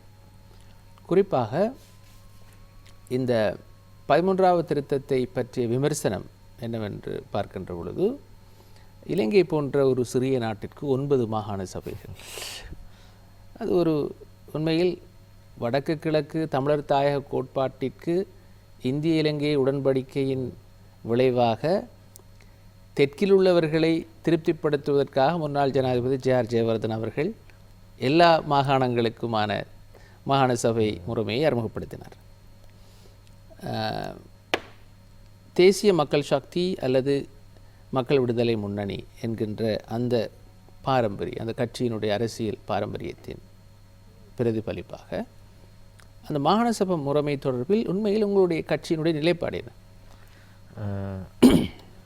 இப்போ நாங்கள் எடுத்தால் நாங்கள் மாகாண சபை எங்களோட ஒரு முறைப்பாடு, நாங்கள் விரோதமாக இருந்தாலும் இப்போ நாங்கள் இப்போ இருக்கிற அரசியல் வாய்ப்பு அமைப்பு, அப்போ இப்போ இருக்கிற மேனிஃபெஸ்டோவுக்கு தான் நாங்கள் வேலை செஞ்சு கொண்டு வாரோம். நாங்கள் சொல்லிக்கிறோம், நாங்கள் அதை மீற மாட்டோம். கட்டாயமாக இதில் ஒரு திருத்தம் தேவை. ஆனால் எங்களுக்கு தெரியும் இப்போ ஒரு நாடிக்கிற நிலைமை பொருளாதார நிலைமையில இருக்குது. அதே மாதிரி தான் நீங்கள் கேட்டீங்க, எங்களுக்கு 3ல் 2 பங்கு இல்லாட்டி இதை மாற்றையிலாவே என்ன செய்வீங்கண்டு. அப்போ அதே மாதிரி தான் நாங்கள் பார்க்கணும்.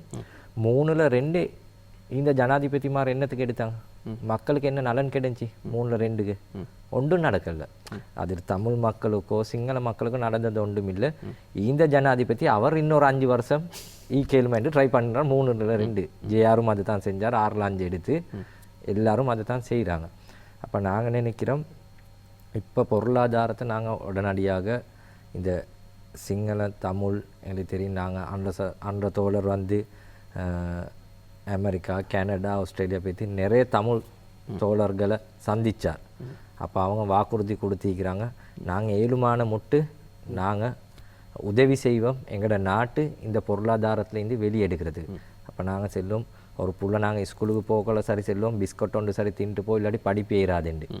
அப்போ நாங்கள் நினைக்கிறோம் மக்களோட இந்த பிரச்சனையை நாங்கள் ஃபஸ்ட்டுக்கு பொருளாதார பிரச்சனையை முடிக்கணும், அவங்களோட பொக்கட்டை நிறைக்கணும், ஐக்கிய போகிறோம் புதிய சமுதாயத்தோடு சேர்ந்து எங்களோட புதிய அரசியல் அமைப்பு எப்படி ஈக்கணும், நாங்கள் அதை பேசி கட்டாயமாக நாங்களும் நம்புகிறோம். அது நாட்டு மக்களுக்கும் தெரியும், நாங்கள் இந்த சிஸ்டத்துக்கு எதிராக வருஷ காலமாக நாங்கள் ஃபைட் பண்ணி கொண்டிருக்கிறோம். நாங்கள் நிறைய எங்களோட தோழர்களை இழந்திக்கிறோம்.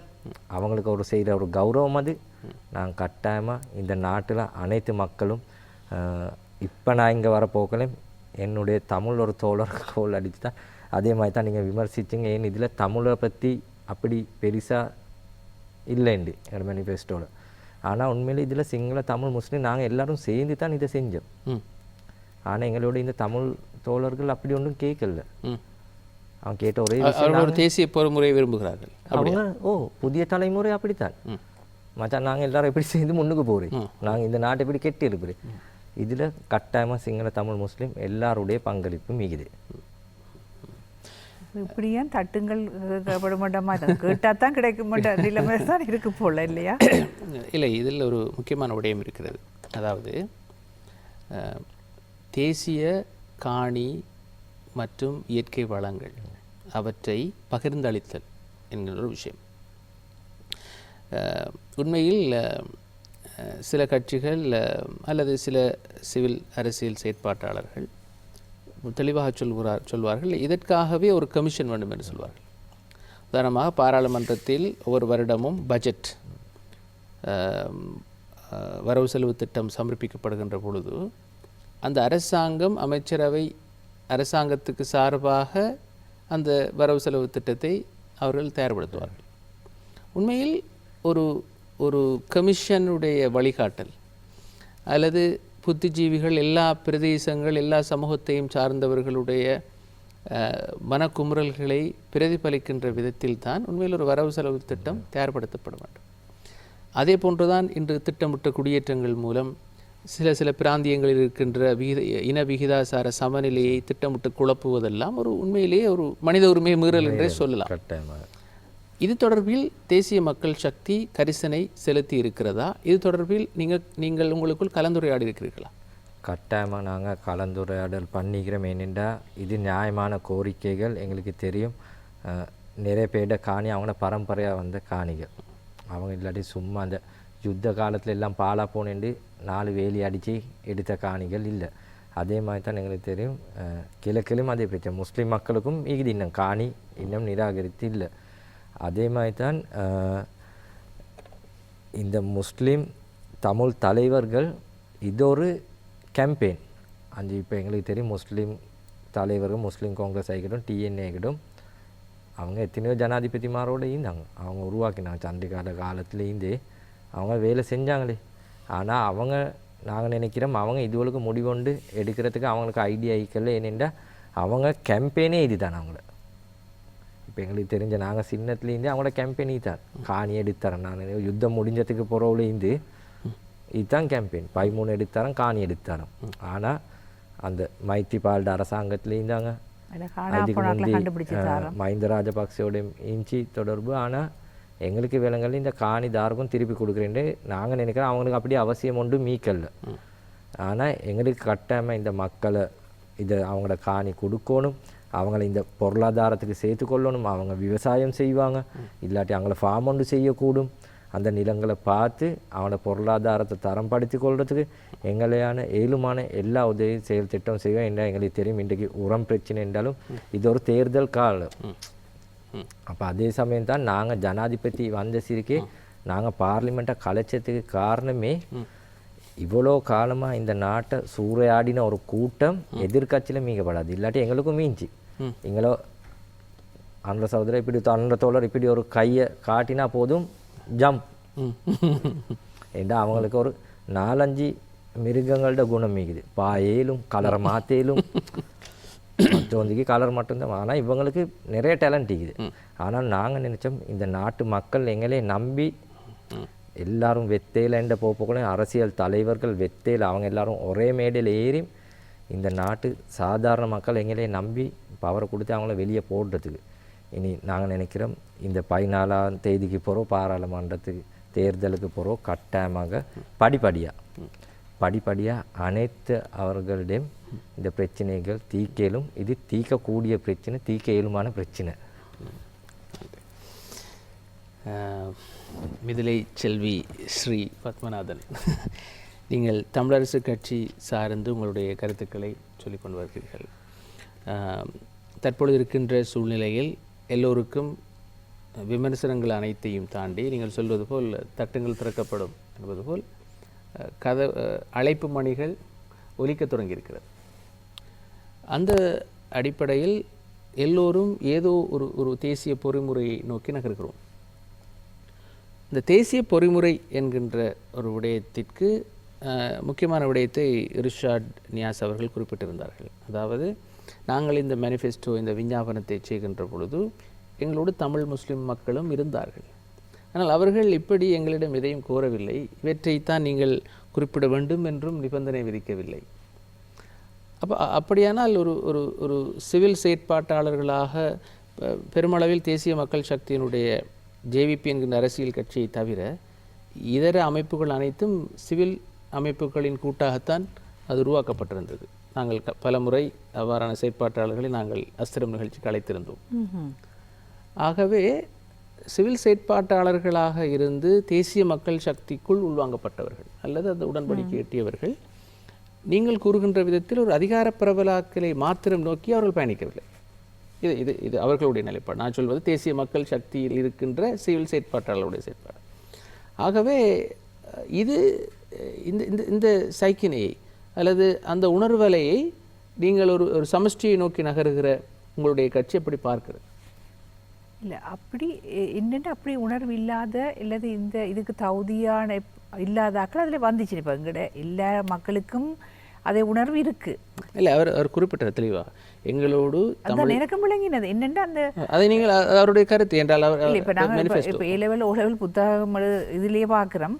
அந்த விஷயம் நாங்கள் படிக்கைகள் இருந்த புத்தகம் இல்லை, இப்போ இருக்கிற புத்தகம் அதே மாற்றப்பட்டு இருக்குது. அப்போ அது எப்படி இப்போ சரியான இதுதான் நாங்கள் படிச்சிருக்கிறோம். என்னென்னா அந்த வரலாறுகளுக்கு சில வேறு மாதிரி திருப்பி மாற்றப்பட்டிருக்குன்றது எங்களுக்கு தெரியாது. அதுவும் தமிழ் ஆக்கள் தான் சொல்லி மாற்றிருக்கணும். இப்போ தமிழ் படித்தாக்கள் தானே அதை செய்திருப்பீங்க.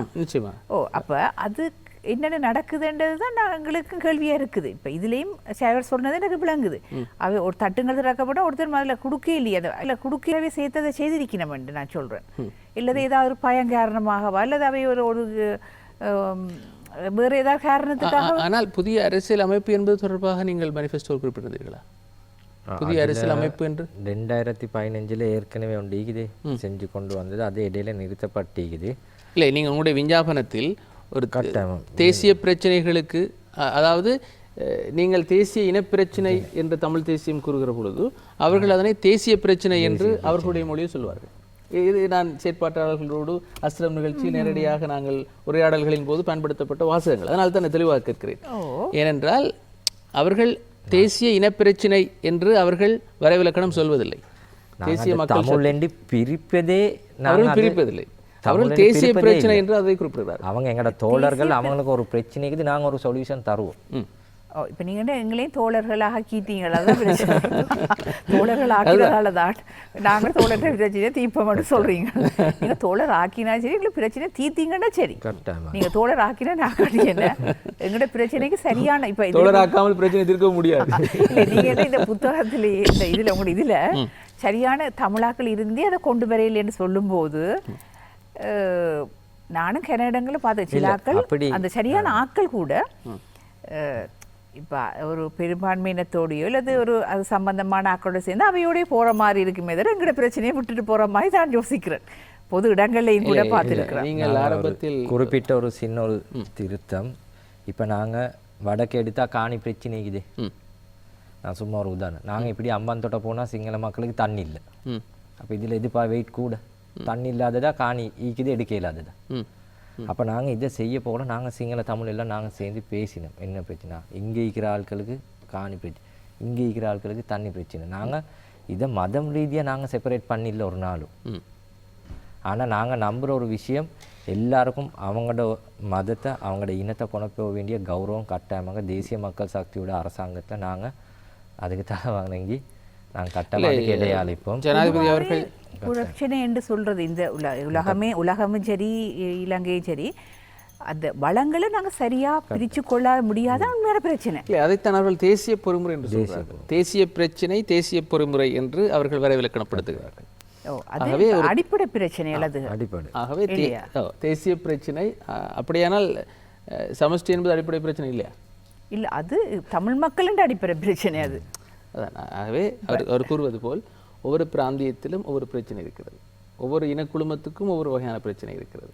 ஆகையினால் இந்த பிரச்சனை எல்லாவற்றையும் அவர்கள் ஒரு குட்டையில் போடுகிறார்கள், தேசிய பிரச்சனை என்று சொல்கிறார்கள். ஆனால் நாங்கள் ஒரு சமமான உரிமைகளோடு இருக்கிற ரெண்டு இனம் தான் ஒன்றா கைகோக்க முடியும்.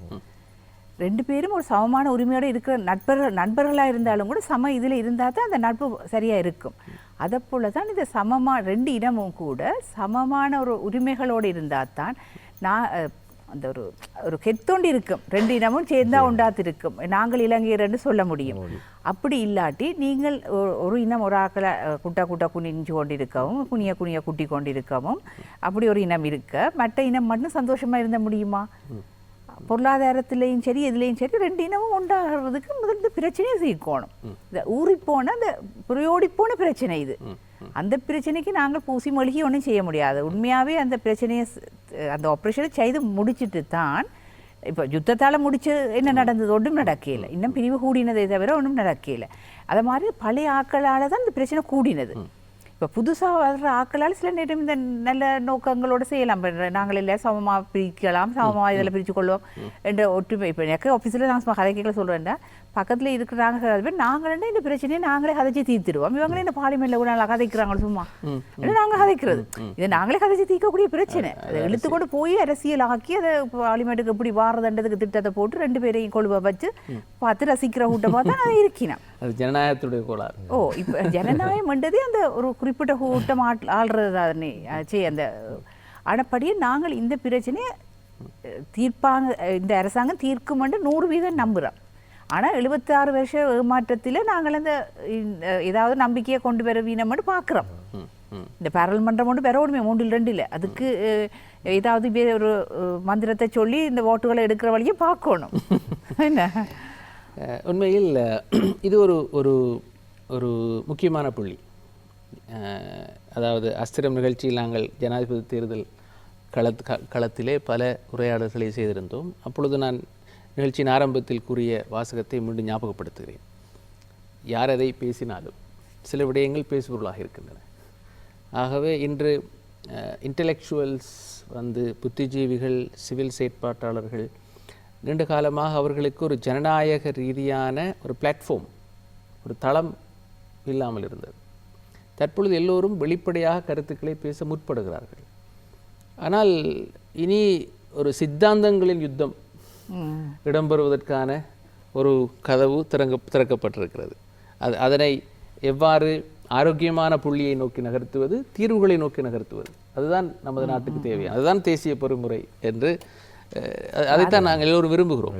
இப்போ பாராளுமன்றத்திலேயும் இப்போ படித்த பிரதமர், படித்த ஜனாதிபதி, பட்டவங்கள், அதிக PhD எல்லாம் வரைக்குள்ள இனி போராக்களும் கிட்டத்தட்ட அதுக்கு ஈக்குவல், அட்லீஸ்ட் ஒரு டிகிரியாவது எடுக்காட்டி பாராளுமன்றம் போகக்கூடாது. ஸ்டாண்டர்டைசேஷன் அப்படின்னு இருந்தால் தான் கதைக்கிறது விளங்கும். இல்லது என்ன விளங்க போகுது? 2 பேரும் ஒரே மாதிரி ஒரு எஜுகேஷனில் இருந்தால் தானே நாங்கள் அதை கதைச்சு மேலே கொண்டு போகிறத அப்படி பார்க்கலாம். அதுவும் ஃப்ரீ எஜுகேஷன் கொடுத்துருக்கு இந்த நாட்டில். அது அப்படி அப்பா இப்போ எல்லாரும் நாங்கள் யோசிப்போம் படித்தாக்களே அனுப்பணும் எல்லா இனமும் இப்போ யோசிக்குது. இப்போ புதுசாக அப்படி ஒன்று வந்திருக்கு தானே, படித்தாக்களை தான் தேடி அனுப்பணும். அதே ஒரு பெரிய இது தான். அதே கதை கேட்கல ஒரு தீர்வுக்கு சரியான வழியும் கண்டுபிடிப்பி நம்ம நினைக்கிறேன். இந்த பிரச்சனை கூட்டுறதை விட இப்படி குறைக்கலாம்னு தான் யோசிப்பினா. இப்போ 2 இனமும் இப்போ ஒரு அளவுக்கு படித்தாக்களை அனுப்பணும்னு பிரைம் மினிஸ்டரோட கதைக்கக்கூடிய வல்லமை உள்ளவரால் தானே அனுப்ப வேணும் இல்லையா? அப்போ அதுக்குரிய தகுதியை உள்ள ஆக்களை தான் இனி தேட வேணும்ன்றது. முந்தி அப்படி இல்லை தானே, O லெவல் இல்லை, A லெவல் இல்லை, ஒன்றுமே இல்லாதாக்கள் தான் நிறைய பேர் இருந்துச்சுன்னா ஒரு சண்டியர் தான் இருந்தது மாதிரி தான். இப்போ அந்த இது இல்லை, அந்த ஆக்கள் வர மாட்டினோம்னு நாங்கள் நினைக்கிறோம். ஆகவே நீங்கள் இதனை ஒரு ஒரு ஒரு பாசிட்டிவ் நிச்சயமாக வைப்ரேஷனாக பார்க்கிறீர்கள். நிச்சயம் இது ஒரு இதுதான் இலங்கை மக்கள் எதிர்பார்த்ததாக கூட இருக்கலாம். நிச்சயம் எல்லாரும் சந்தோஷமா இருக்கிறோம். இப்போ நான் எல்லாரும் அரசியல் வதைக்கிற எல்லாருமே இப்போ ஒரு உற்சாகமாக தான் இருக்கிறோம். நான் இடையில் ஒரு வார்த்தையை குறிப்பிட்டிருந்தேன், சித்தாந்தங்களின் மோதல். உண்மையில் குறிப்பாக நீங்கள் கூறிய முன்னர் நாங்கள் கலந்துரையாடிய நவ மார்க்சிசம், கம்யூனிசம் அல்லது பால்நிலை சமத்துவம், ஜெண்டர் ஈக்குவாலிட்டி போன்ற உரையாடல்கள் அல்லது நவீனத்துவம், பின்னவீனத்துவம் போன்ற விடயங்கள் எல்லாம் ஒரு பல்கலைக்கழக மட்டங்களோடு மாத்திரம் இருந்து போனது, அல்லது சிவில் செயற்பாட்டாளர்கள் பயன்படுத்துகிற மொழியாடலாக மட்டும் இருந்து போனது. ஆனால் இப்பொழுது அது வெடித்திருக்கிறது, அது பேசுபொருளாகி விட்டது. ஆகவே சித்தாந்தங்களின் யுத்தம் தற்பொழுது புத்திஜீவிகளின் இப்பொழுது கத்தியால் இல்லை புத்தியால் யுத்தம் செய்ய வேண்டிய தருணம் வந்திருக்கிறது. ஆகவே இந்த சூழலில் நாங்கள் சாத்தியமான தீர்வுகளை நோக்கி நகருதல் என்கின்ற விடயத்தில் நாங்கள் சில சந்தர்ப்பங்களில் சில பழைய பஞ்சாங்கங்களை நாங்கள் புறந்தள்ளிவிட்டு இயல்பு நிலையிலிருந்து தொடங்குவது, ஒரு நேர்மையான கலந்துரையாடலை நோக்கி நகர்வது. என்னை பொறுத்தவரையில் அந்த கலந்துரையாடலில் இருந்துதான் ஒரு அரசியல் தீர்வு திட்டம் கூட ஆரம்பமாகும். அதற்குரிய பக்குவம், அது தமிழ் தேசிய தரப்பாக இருந்தாலும் சரி, முஸ்லிம் தரப்பாக இருந்தாலும் சரி, பௌத்த தரப்பாக இருந்தால், சிங்கள பௌத்த தரப்பினராக இருந்தாலும் சரி, அந்த பக்குவம் தேவைப்படுகிறது. தமிழ் தேசிய பரப்பில் அந்த பக்குவம் உள்ளவர்கள் தற்பொழுது கட்சியில் களத்தில் இருக்கிறார்கள் என்று நீங்கள் நம்புகிறீர்கள்? இது ஒரு கஷ்டமான கேள்வியை கேட்டு இது அஸ்திரம் அல்லவா? நிகழ்ச்சியின் பேர் அஸ்திரம். இப்போ எல்லாரும் கட்சிக்கு வெளியில வாக்காளர்களாக இருக்கிறோம். நீங்கள் ஒரு சிவில் செயற்பாட்டாளர், நீங்கள் சொல்லலாம் தாராளமாக. இது என்றால் இப்பொழுது நாங்கள் இவற்றை பேசி ஆக வேண்டும் என்றால் அந்த பக்குவம் இல்லாமல் என்றால் அந்த எல்லோரும் இதை வைத்து நீங்களும் விமர்சித்திருந்தீர்கள். அதாவது இதை சொல்லி சொல்லி அரசியல் செய்து சூடேற்றி பழகிவிட்டார்கள். ஆகவே இதனை தொடக்கு புள்ளிக்கு சாதகமான தொடக்கு புள்ளிக்கு அதனை நகர்த்துவதாக இருந்தால் ஒரு அடிப்படை நேர்மையும் பக்குவம் தேவைப்படுகிறது. ஆகவே ஒரு யுத்தத்தின் மூலம் போராட்டத்தை செய்த ஒரு சமூகம், வலிகளை கடந்த வந்த சமூகம் தற்பொழுது பக்குவமாக இதை அணுக வேண்டிய தேவைப்பாடு இருக்கிறது. நிச்சயமா. ஆகவே அந்த பக்குவம் உள்ளவர்கள் தான் இன்று தமிழ் அரசு கட்சியினை பாராளுமன்றத்தில் பிரதிநிதித்துவப்படுத்துகிறார்கள் என்று நீங்கள் சொல்கிறீர்கள். அப்படி சொல்ல முடியாது. இதுக்கு வெளியில் இந்த தமிழரசு கட்சிக்குள்ளேயே இந்த சரியான ஆக்களை கொண்டு வரக்கூடாதுன்றே ஒரு குற்றம் இருப்பினம். சரி, அதே கரகாலமாக புரியோடி போய்த்தான் இருக்கு. சரியான அறிவுஜீவிகள் புத்திஜீவிகள் இல்லாமல் சும்மா கொஞ்சம் வேற வைக்க வேணுமென்ற இது இருக்குது. ஆனால் வெளியில் அறிவுஜீவிகளும் இருந்த எத்தனையோ பெரிய லாயர்ஸும் எத்தனையோ பெரிய பிஹெச்டிகளும் இருக்குது. அவையில இதுக்குள்ள கொண்டு போகிறது இல்லை. அவையும் விரும்பி வருவினமான்றதும் தெரியாது. ஆனால் நான் நினைக்கிறேன் இந்த பிரச்சனையை சால்வ் பண்ணுறதுக்கு இந்த அரசியல் இவை தான் போகணும் திருப்பியும்னு சொன்னால் இந்த அரசியல்வாதிகளை விட்டுட்டு அதுக்கு ஒரு வேறு குழுவோ புத்திஜீவி குழுவோண்டு அமைக்க வேணும். அவை தான் கதைக்க வேணும். பிஹெச்டி செய்த ஆக்களோட கதைக்கக்கூடிய ஆக்களை தெரிஞ்சு வைக்க வேணும். நாங்கள் அதுக்குரிய கதைக்கக்கூடிய வெள்ளமே உள்ள ஆக்கள் இருக்கிறோம் தானே, அவையே தெரிவு செய்து அதுக்கு ஒரு குழு அமைச்சு அவை தான் இவையோட கதைக்க வேணும். பேச்சுவார்த்தைக்கு போகக்கூடிய ஆக்கள் அவையாக இருக்க வேணும். இப்போ நாங்கள் எங்களுக்கே அந்த நாலேஜ் இல்லாமல் நாங்கள் நடுகளும் அதே கதையை கதைச்சு கொண்டிருக்கிறதால தானே இதே சேம் டோக்கை கதைச்சு கொண்டு இப்போ இருக்கிற பாராளுமன்றத்துக்கும் போக முடியாதானே. அப்போ அதுக்குரிய அறிவுஜீவிகள் குழுவோட நாங்கள் தமிழர் தரப்பு தீர்மானிக்க வேணும். முக்கியமான ஒரு நீங்கள் சொல்வது நல்ல ஒரு அழகான தீர்வு. இந்த இந்த இந்த டயலாகை தொடங்குவதற்கான ஒரு நிபுணர் குழு. நிபுணர் குழு இதை பற்றி நல்ல அறிவுள்ளாக்கள் வெளியில் இருக்கிறார்கள். Negotiating skills, maturity, knowledge, political அதெல்லாம் இருக்கிறாக்களை தெரிவு செய்து அந்த குழு தான் கதைக்க போக வேணும். ஒரு ஃப்ரெஷர்ஸ், ஒரு ஃப்ரெஷ் தாட் உள்ளவர்கள், நம்பிக்கை உள்ள ஒரு புத்துணர்ச்சியோ உள்ள பிரச்சனையை சால்வ் பண்ணணுமென்ற எண்ணம் உள்ள அந்த எண்ணம் இல்லையே. இந்த பிரச்சனையை சால்வ் பண்ணணுமென்ற இழுத்துக்கொண்டு அரசியலை நடத்துவோம் அப்படின்றதானே இல்லையா. அந்த எண்ணத்தை இதை முடிக்கணும், இதை முடிக்க வேணுமென்ற ஒரு எண்ணம் பெறணும். எல்லா சின்னமும் வெளிநாட்டுக்கு ஓடி பிள்ளைகளும் வெளிநாட்டுக்கு ஓடி எல்லாம் போனே யாருக்காக தீர்வு வேண்ட மாதிரி எல்லாம் ஆகுது. நீங்கள் வெளிநாடு என்று பார்க்கின்ற பொழுது தற்பொழுது புலம்பெயர் தமிழ் அமைப்புகள் கூட அரசாங்கத்தோடு பேச்சுவார்த்தைக்கு தயாராகுவதாக கேள்விப்படுகிறார். சில தரப்பினர் முன் வருகிறார்கள். ஆகவே அவ்வாறு வருகின்ற பொழுது நீங்கள் சொல்கின்ற அந்த நிபுணர் குழு ஒரு புத்தாக்க உணர்ச்சியோடு புத்தெழுச்சியோடு உரையாடலை ஆரம்பித்தால் தீர்வை நோக்கி நகரலாம். நிச்சயமா. அது தொடர்பில் புலம்பெயர் அமைப்புகள் உங்களுடைய கட்சியோடு எதுவும் உரையாடல்களை தொடங்கினார்களா? எல்லாரும் கதைத்து கொண்டு தான் இருக்கிறார்கள். ஆனால் நாங்கள் இப்படி ஒரு ஐடியாவை இப்போ நீங்கள் சொன்ன விடையில தான் நான் இதை யோசித்தேன். இப்படி ஒரு குழு கொண்டு இருந்தால் இந்த பாராளுமன்றத்தில் இருக்கிறார்கள் கதைக்கக்கூடிய வல்லமை என்று சொல்கிறதுக்கு இல்லை. ஆனப்படியாக அப்படி ஒரு புத்திஜீவிகள் அமைப்பு நாங்களே உருவாக்கி விட வேணும். எங்கள்கிட்ட யாரை கதைக்கக்கூடிய இதில் இருக்கினவன்றதை நாங்கள் எப்படி தெரிவு செய்து ஏதோ ஒரு வழியில் தெரிவு செய்து அவையத்தான் இந்த பிரச்சனையை சால்வ் பண்ணுறதுக்கு அனுப்ப வேணும். மற்ற பிரச்சனையில் இந்த தண்ணியில் பிரச்சனை காணி பிரச்சனைகளுக்கு இவை கதைச்சு கொண்டு இருக்கலாம். ஆனால் அந்த எங்களோட பிரச்சனையான அடிப்படை பிரச்சனையை தீர்க்கிறதுக்கு எங்களோட சொல்யூஷனோட அரசியல் தீர்வு நான் கொண்டு வரதுக்கு ஒரு நிபுணர் குழு தான் கதைக்க வேணும். இர்ஷாத் நியாஸ் அவர் தன்னுடைய நிலைப்பாட்டினை வெளிப்படையாக சொல்கிறார். மிதலை செல்வி ஸ்ரீ பத்மநாதன் அவர்கள் அவர் ஒரு சிவில் சார் அமைப்பு செயற்பாட்டாளராக இருந்திருக்கிறார். தற்பொழுது ஒரு அரசியல் கட்சியை பிரதிநிதித்துவப்படுத்துகிறார். ஒரு கொழும்பு மாவட்டத்தினுடைய ஒரு செயலாளராக பணியாற்றுகின்ற அவரிடமிருந்து ஒரு பொறுப்பான ஒரு வசனம் வருகிறது. இந்த சைன் இந்த சைக்கினை அதனை நீங்கள் கூறுகின்ற ஒரு தேசிய பொறிமுறையை நோக்கி நகர்த்துவது தொடர்பில் என்ன முன்னெடுப்புகளை தற்பொழுது உங்களுடைய கட்சி அல்லது அரசாங்கம் சிந்திக்கிறது? கட்டாயமாக நாங்கள் எங்களோட செயல் திட்டத்துக்கு ஒத்து வர மாதிரி அதே மாதிரி தான் நாங்கள் பார்க்குறோம்.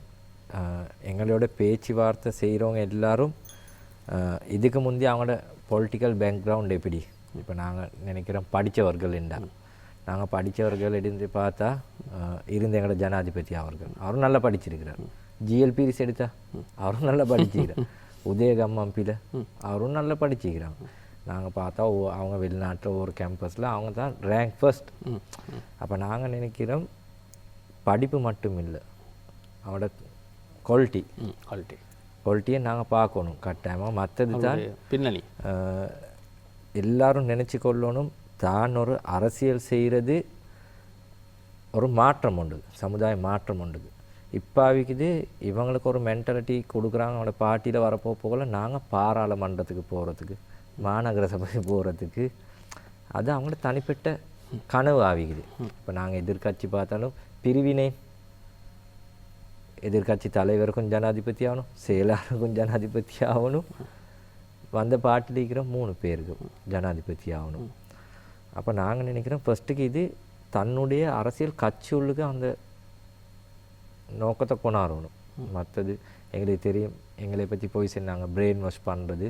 அப்போ நாங்கள் வாரது நாங்கள் பார்க்குறோம், அவர் கேம்பஸ் போய்ட்டு இல்லையோ எங்களோட நாளைக்கு யார் சரி வாரேன்னா அவங்களுக்கு அரசியல் என்ன அதை நாங்கள் படித்து கொடுக்குறோம், எங்களோட பழகுறோம். மற்றது எங்களோட இருக்கிறவங்க ஒரு போதை பழக்கமோ ஒன்றும் இல்லை. நாங்கள் தனிப்பட்ட என்விரான்மெண்ட். இப்போ நான் ஒரு சென்ட்ரல் கொழும்புக்கு வாழ்ந்த ஒரு செல்ல தேவையில்லை, சென்ட்ரல் கொழும்புல வாழ்ந்தேன்னா நாங்கள் எப்படி ஒரு பேக்ரவுண்ட் வளர்ந்துப்போம். ஆனாலும் நாங்கள் ஒரு பார்ட்டி ஒன்றுக்கு போனதுக்கு போகிறோம், எங்களுடைய பொறுப்பு என்ன, இது எங்களுடைய நோக்கம் என்ன, இந்த முறைக்கும் நாங்கள் இவ்வளோ சக்ஸஸ் ஆகுறதுக்கு நாங்கள் ஒவ்வொருத்தர் விட்டு கொடுக்குற நேரம் ஆரம்பிக்குது. இப்போ நாங்கள் ஒரு அரசியலுக்கு நாங்கள் வந்து ஒரு 10 வருஷத்துக்குள்ளே, ஆனால் எங்களுக்கு ஒரு 20-25 வருஷமாக எங்களுக்கு முந்தி வந்த ஒரு கஷ்டப்பட்ட ஒரு தோழர் எங்களுக்கு பாயிண்ட்ஸ் எடுத்து கொடுக்குறார், நீங்களும் முன்னுக்கு போங்க, நாங்கள் இப்போ வயசு. அப்போ நாங்கள் நினைக்கிறோம் அவங்கள தான் சேஞ்ச் ஆகணும், அந்த பார்ட்டி கல்ச்சரோட சேஞ்ச் பண்ணி கொள்ளணும். ஏண்டா நாங்கள் அப்போ தான் நல்ல ஒரு அரசாங்கம் உருவாகும். நாங்கள் இவங்களுக்கு தெரியும், அனுர தோழர் வர முடியும் ஒவ்வொரு ப்ளூமர்கள் வந்து இல்லை அவர் கேட்குறேன், லால் காந்த் கேட்க போகிறார், இவர் கேட்க போகிறார், அரணிக்கு கொடுக்க போகிறோம், ஒரு இல்லாத ஒரு மோதல் காட்டினாலும் நாங்கள் எல்லாரும் ஒசக்கைந்து கீழே மட்டும் எல்லாரும் ஒரே மாதிரி நாங்களும் வேலை செஞ்சோம், நாங்கள் ஜனாதிபதி ஆகிறோம். எங்களுக்கு கீழே இருக்கிற ஆட்கள் மேலே இருக்கிற ஆட்கள் இல்லை, எல்லாரும் சமமான பாரத்தை போட்டோம், வர்க்க பேதம் இல்லாமல். கட்டாயமாக இது இந்த தேர்தலுக்கு போகிறோம், எனக்கு பாராளுமன்றம் கிடைக்குமா இல்லையா அப்படி யோசிக்க. இவர் வந்து 10 வருஷம், இவர் வந்து 5 வருஷம், அப்படி இல்லை. நாங்கள் செய்கிறோனும் இந்த மாற்றத்தை நாங்கள் பார்க்கணும். மற்றது எங்களோட மாற்றங்கள் வரணும். எங்களுக்கு இந்த உலகம் எங்கே நோக்கி செல்கிறது, இந்த உலகத்தை பார்த்து தான் நாங்கள் இந்த மாற்றங்களை கொண்டாடணும். இனி நாங்கள் எல்லோரும் சொல்கிறோம், கட்டாயமாக எதிர்கட்சிகள் ஈக்கணும், சுயசிந்தனை அவங்கள சிந்திக்க அவங்களுக்கு உரிமைக்குது, கட்டாயமாக நாங்கள் அதுக்கும் இடம் கொடுக்கணும். எங்களுக்கு தெரியும் எங்களோட எஜுகேஷன் சிஸ்டத்தில் சில மாற்றங்கள் வரைக்குது முன்னுக்கு. என்ற எங்களுக்கு தெரியும், இன்றைக்கு ஒரு படிப்பென்று நாங்கள் ஒரு சல்லி சம்பாதிக்கிறதுக்கு தான் நாங்கள் யோசிக்கிறோம். ஒரு லோயரா ஒரு டாக்டரா அப்படி இல்லாமல் சுயமாக சிந்திக்கக்கூடிய ஒரு மனுஷனை நாங்கள் இதில் உருவாக்கணும். எங்களுக்கு ஆதரவுமாய் எங்களோட பிள்ளைய காண்ற ஒரு நல்ல ஒரு எதிர்கட்சி வரணும். நாங்கள் அதிலையும் கவனமாக ஈக்கிறோம், அவங்களுக்கு உரிமையை நாங்கள் கொடுப்போம். கட்டாயமாக எல்லாருடைய கோரிக்கைகளுக்கும் நாங்கள் காது கொடுப்போம். கட்டாயமாக நாங்கள் நினைக்கிறோம், இந்த பூமி ஏற்கனவே வருஷக்கணக்காக ரத்தம் பார்த்துட்டு இனிமேல் ரத்தம் சிந்தாமல் இன்னும் சிவக்க வேண்டிய அவசியம் இல்லை, தேவையில்லை. அளவுக்கு அதிகமாக ரத்தம் பார்த்துட்டு இந்த பூமி இனி அவங்களோட கருத்துக்களை நாங்கள் மதிப்பு கொடுத்து இன்றைக்கி எங்களுக்கு விளங்குது. எங்களோட தோழருடைய கருத்திலையும் அவங்க எங்களையோட இன்றைக்கி மாற்றம் கொண்டு காண்றோம். அப்போ நாங்கள் எல்லாரும் எப்படி இதை வெத்துறே, இப்போ நாங்கள் நினைக்கிறோம் கட்டாயமாக இதை எங்களுக்கு செய்ய இயலும் சின்ன ஒரு பீரியடில். என்ன இவர் சொன்னது, இந்த கதை இப்போ காலமாக நானும் ஹஸ்பண்ட் வேலைக்கு போய்களும் இந்த கதை வந்தது. நான் படித்தாக்கள் போக வேணுமென்ற கதை சொல்லியிருக்கேன். ப்ரைம் மினிஸ்டர் படித்தேன்னா அதுக்குள்ள 8 மாதிரி ஆக்கள் போனால் தான் ப்ரைம் மினிஸ்டரும் கதைக்கக்கூடிய ஒரு இது இருக்குமென்று நான் சொன்னேன். ஹஸ்பண்ட் இல்லை அந்த குவாலிட்டி இந்த இதுதான் முக்கியம்னு படிக்காட்டியும் அது முக்கியம்னு ஹஸ்பண்ட் சொன்னேன். இதுலேயே 2 பேருக்கும் கொழுவில் ஆகிட்டாங்க. சொன்னால் இவ்வளோ காலமும் அந்த குவாலிட்டியானாக்கள் தான் நாங்கள் இருந்தவை, மிளகாய் எறிகிறது, என்ன மிளகாத்தூள் எறிகிறதா, அந்த குவாலிட்டி தான். குவாலிட்டின்னு நாங்கள் ஒரு படித்தேன்னா அந்த மிளகாத்தூள் எறிவானான்னு தான் நான் கேட்குறேன். அப்படியான குவாலிட்டியான குவாலிட்டி படிப்பும் வேணும், அதோட குணமும் வேணும். ஆனால் இப்போ இருந்தாக்கள் நினைலே என்ன 2ம் இல்லை, படிப்பும் இல்லை குணமும் இல்லை. எல்லாரையும் சொல்லல 90% அதுதான் இருந்தது. அப்போ இது பெரிய மேட்டர். நான் இதுக்காக சொல்லலை, சொல்கிறேன் அந்த 2ம் இருக்கணும். அப்படியான ஒரு பாராளுமன்றத்தை நாங்கள் பெருமையாக சொல்லலாம் வெளியில். இப்போ எங்களோட பிரைம் மினிஸ்டர் யாருன்னு சொன்னால் நாங்கள் பெருமையாக சொல்லக்கூடிய மாதிரி இருக்கணும். எங்களோட படிப்பு பிரசிடென்ட் பதவியில் நாங்கள் சொல்லக்கூடிய மாதிரி இருக்கணும் இல்லையா? அதுகளுக்கு அதுக்காக நாங்கள் அதை குறைவாக சொல்ல இல்லை.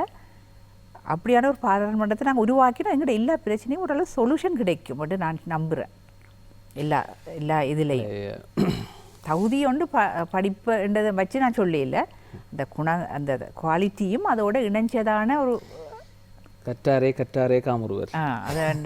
அதுதான். ஆனால் அவர் சொல்லுகிற ஒரு விடயம் இருக்கிறது.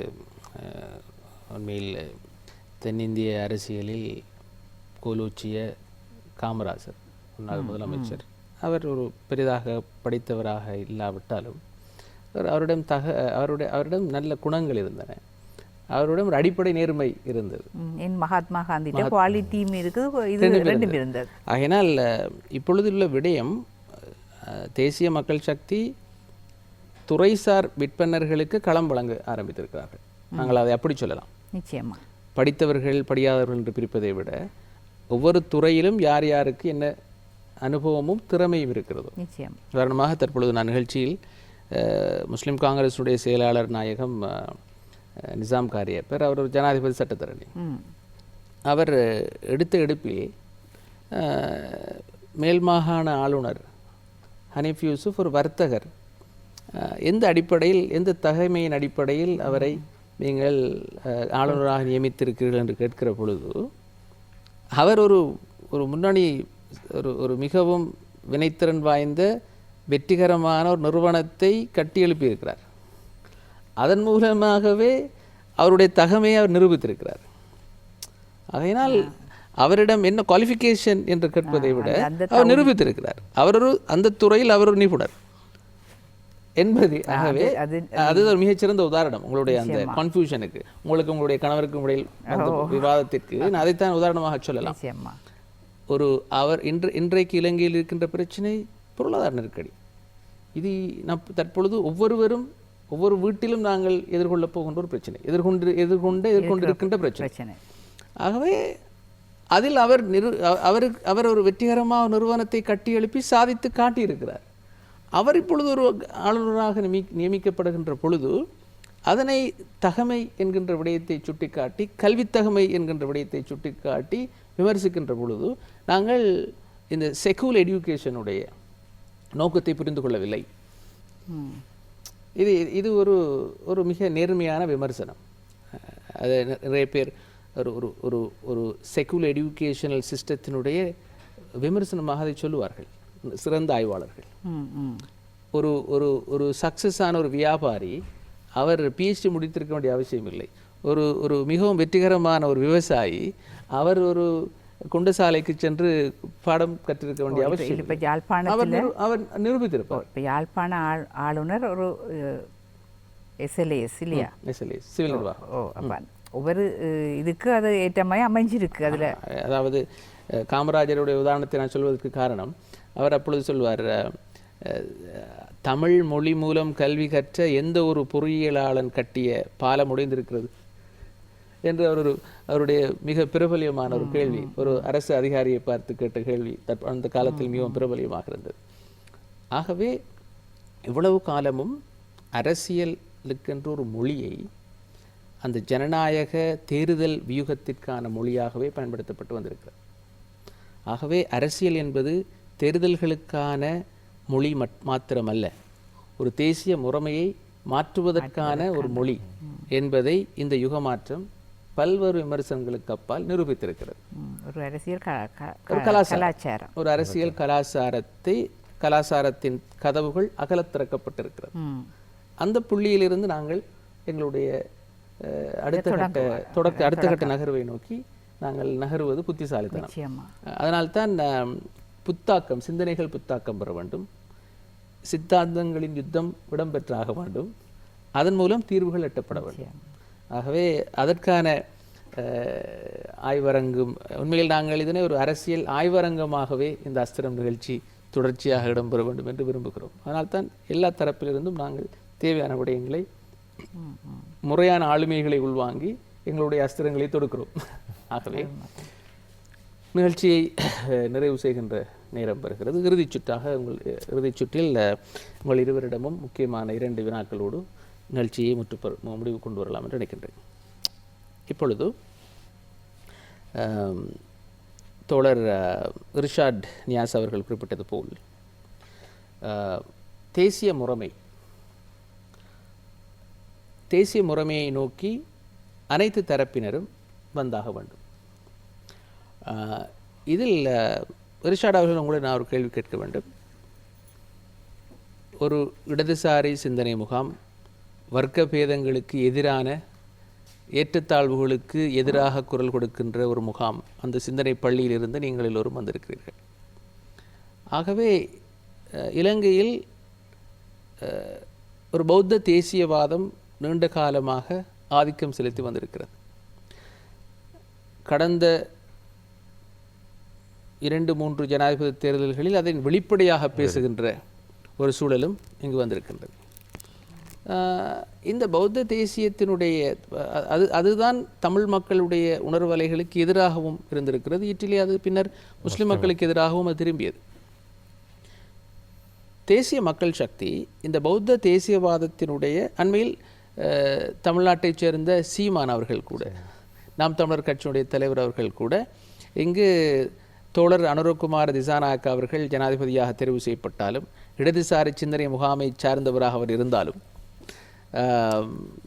அவர் ஒரு பௌத்த சித்தாந்தத்தினுடைய ஆதிக்கத்துக்குள் இல்லாமல் இல்லை. அதை புறந்தள்ளிவிட்டு இலங்கை அரசியலை பார்க்க முடியாது என்ற கருத்துப்பட ஒரு பெரிய ஒரு விமர்சனத்தை முன்வைத்திருந்தார். அந்த விமர்சனம் இல்லாமல் இந்த தேசிய பிரச்சனைகளுக்கு தீர்வு காண்கின்ற அனைத்து இனங்களுக்குமான, அனைத்து மக்களுக்குமான ஒரு முறைமையை கட்டி எழுப்புவதில் நீங்கள் பிரயோகிக்கவிருக்கின்ற எச்சரிக்கைகள் என்ன? கட்டாயமாக நாங்கள் மிகவும் கவனமாக இந்த ஒரு விடயம்தான். இந்த தேர்தலுக்கு முன்பு எங்களுக்கு தெரியும் நாங்கள் நிச்சயமாக வெற்றி பெறுவோம் என்று.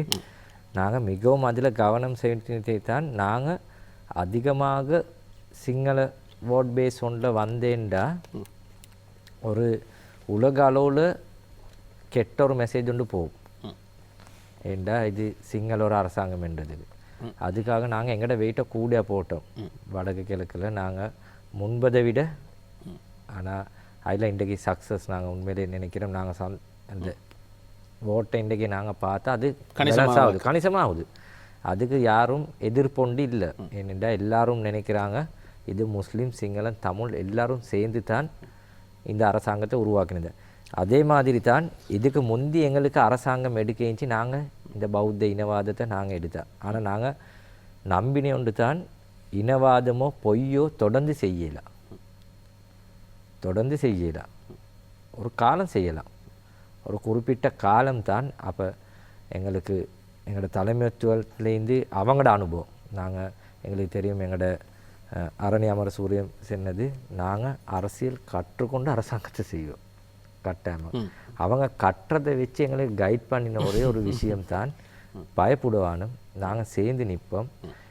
இவங்களுக்கு எந்த நாளும் இந்த பொய்யை மக்கள்கிட்ட கொண்டு போகலை. என்னென்றா அது டிவியில் எவ்வளோ காட்டினாலும் கேள்வி என்னவென்றால் பௌத்த தேசியவாதத்தினுடைய அழுத்தம் எவ்வாறு இந்திய சூழலில் RSSக்கு இருக்கிறதோ அதே போன்று எந்த அரசாங்கம் வந்தாலும் இங்கு ஒரு அழுத்தக்குழு இல்லாமல் இல்லை. அதனை முறியடிப்பதற்கு என்ன வியூகத்தை தேசிய மக்கள் சக்தி முன்னெடுத்திருக்கிறது? நாங்கள் நம்பின ஒரு விஷயம்தான் அவங்களோட அந்த பௌத்த இனவாதம் கொஞ்ச காலத்துக்கு தான் நிற்கும். ஏனென்றா எங்களுக்கு தெரியும் இவங்க போகிற பாதை இவங்க பொருளாதாரத்தில் புழுவாங்க. இப்போ தமிழ் மக்கள் நினைச்சதுக்கு முஸ்லீம் மக்கள் நினைச்சது சிங்கள மக்கள் செட்டில் இல்லை.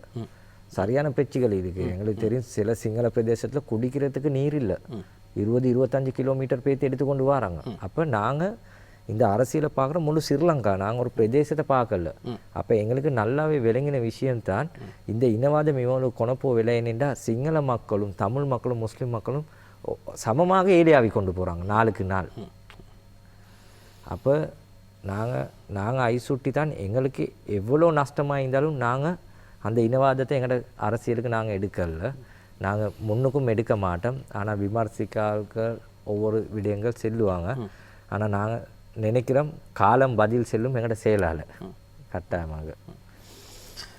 ஆகவே உங்களிடம் ஒரு வியூகம் இருக்கிறது என்று சொல்கிறீர்கள். இருக்கிறது. அதற்குரிய பொறுமுறை பற்றி விவரிக்க முடியுமா? நாங்கள் அது கட்டாயமாக தேசிய ஒத்துமை முறையில் தான் நாங்கள், ஏனென்றால் இன்றைக்கு பௌத்த பிக்குகள் நிறைய நாங்கள் ஐக்கு முந்தி நீங்கள் பார்த்திப்பீங்க, நாங்கள் பிக்கு அப்படி ஃபோரம் ஒன்று செய்யலை. ஆனால் எங்களுக்கு விளங்கிட்டு அவங்க அந்த பொடிக்கிறாங்க அந்த கம்யூனிட்டியை வச்சு பௌத்த பிக்குகள் கொண்டாந்து அப்போ தேசிய கீதத்திற்கு மதிப்பளிக்கின்ற மதகுருமார்களை நீங்கள் உருவாக்கி இருக்கிறீர்கள். கட்டாயமாக அவங்க செயல்படுத்தி கொண்டிருக்கிறாங்க. கட்டாயமாக அந்த மெசேஜ் போச்சு. சில இன்றைக்கு நாங்கள் சந்தோஷப்படுறோம், சில பௌத்த பிக்குகள் இருக்கிறாங்க, அவங்க போயிட்டு கட்சியை பற்றி சொல்லி தமிழ் ஆட்கள் முஸ்லீம் சகோதரர்கள் எங்களோட வேலை செஞ்சு கொண்டு இருக்கிறாங்க. அதே மாதிரி தான் முஸ்லீம் மௌலவிமார்கள் போயிட்டு தமிழ் சிங்கள ஆட்கள்கிட்ட போயிட்டு பேசுகிறாங்க, இதை பற்றி கதைக்கிறாங்க, இந்த மாற்றத்தை பற்றி. கட்டாயமாக அவங்களுக்கு V8ஓ இல்லாட்டி பன்சலை செய்கிறதுக்கோ காசு ஒன்றும் இல்லை. இப்போ நாங்கள் எல்லாரும் ஒரு மனநிலைமைக்கு வந்தீங்க, எங்களை எல்லாருக்கும் ஒரு நாடு தேவை. கட்டாயம் எங்களோட பிள்ளைகளுக்கு ஒரு எதிர்காலம் தேவை. அதை நோக்கி தான் தேசிய மக்கள் சக்தியின் திசை காட்டின் நடந்து கொண்டு இது. நன்றி. இது ஒரு முக்கியமான விடயம் நான் சொல்ல வருவது, அதாவது தமிழ் தேசிய சூழல், அதாவது தென்னிந்திய சூழலில் எவ்வாறு ஒரு திராவிட மாடல், திராவிட முறைமை அங்கு தாக்கம் செலுத்தியது. இன்று தமிழகம் அமைதி பூங்காவாக இருப்பதற்கு ஈவேரா பெரியார், அண்ணாதுரை, காயிதே மில்லத் போன்ற பல தரப்பட்ட நபர்கள், ஆளுமைகள் இணைந்து அதற்குரிய பொறிமுறையை உருவாக்கினார்கள். வட இந்தியாவில் இருக்கின்ற அரசியல் விகாரம் தமிழ்நாட்டில் இல்லை, அதற்கு அவர்கள் இடம் வழங்கவும் இல்லை. அதை திணிப்பதற்கு அவர்கள் ஆளும் வர்க்கமே போராடி கொண்டிருக்கிறார்கள். அதே போன்று இலங்கை சூழலிலும் அந்த திராவிட பாதிப்பில் தமிழ் தேசியம் வளர்க்கப்படவில்லை.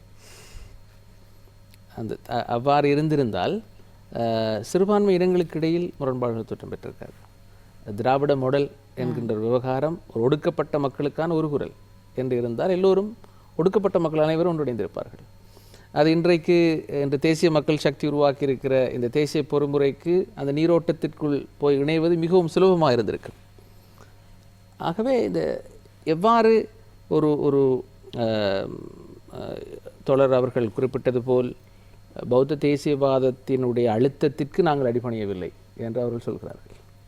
அதே போன்று தமிழ் தேசியத்தினுடைய அந்த சித்தாந்தத்திற்கு அதை வைத்தும் அரசியல் செய்த தமிழ் தரப்புகள் இல்லாமல் இல்லை. அதை வைத்து வெளிநாட்டு சக்திகள் அழுத்தங்களை பிரயோகித்த வரலாறுகள் இல்லாமலும் இல்லை. ஆகவே அதிலிருந்து தமிழ் தேசியத்தை சுதந்திரமாக மீட்டெடுத்து இயல்பான ஒரு கலந்துரையாடலுக்கு செல்வது தொடர்பில் உங்களுடைய பரிந்துரைகளை சொல்லலாம். என்னுடைய கேள்வி உங்களுக்கு சொல்லுங்க, உங்களுடைய கருத்துக்களை சொல்லலாம். இயல்பாகவே தேசியத்துக்கு எப்படி இந்த தேசிய பொறுமுறைக்குள் இதை நகர்த்துவது, தேசிய முறைமையை நோக்கி நகர்த்துவது, இயற்கையாகவே எங்களுக்கு அந்த தேசியம் கொண்ட உணர்வு இருக்கு, இல்லைன்னு இல்லை, உருவாக்கப்பட்டதுன்றது இல்லை, இயற்கையாகவே எங்கள்கிட்ட இருக்கு இல்லையா?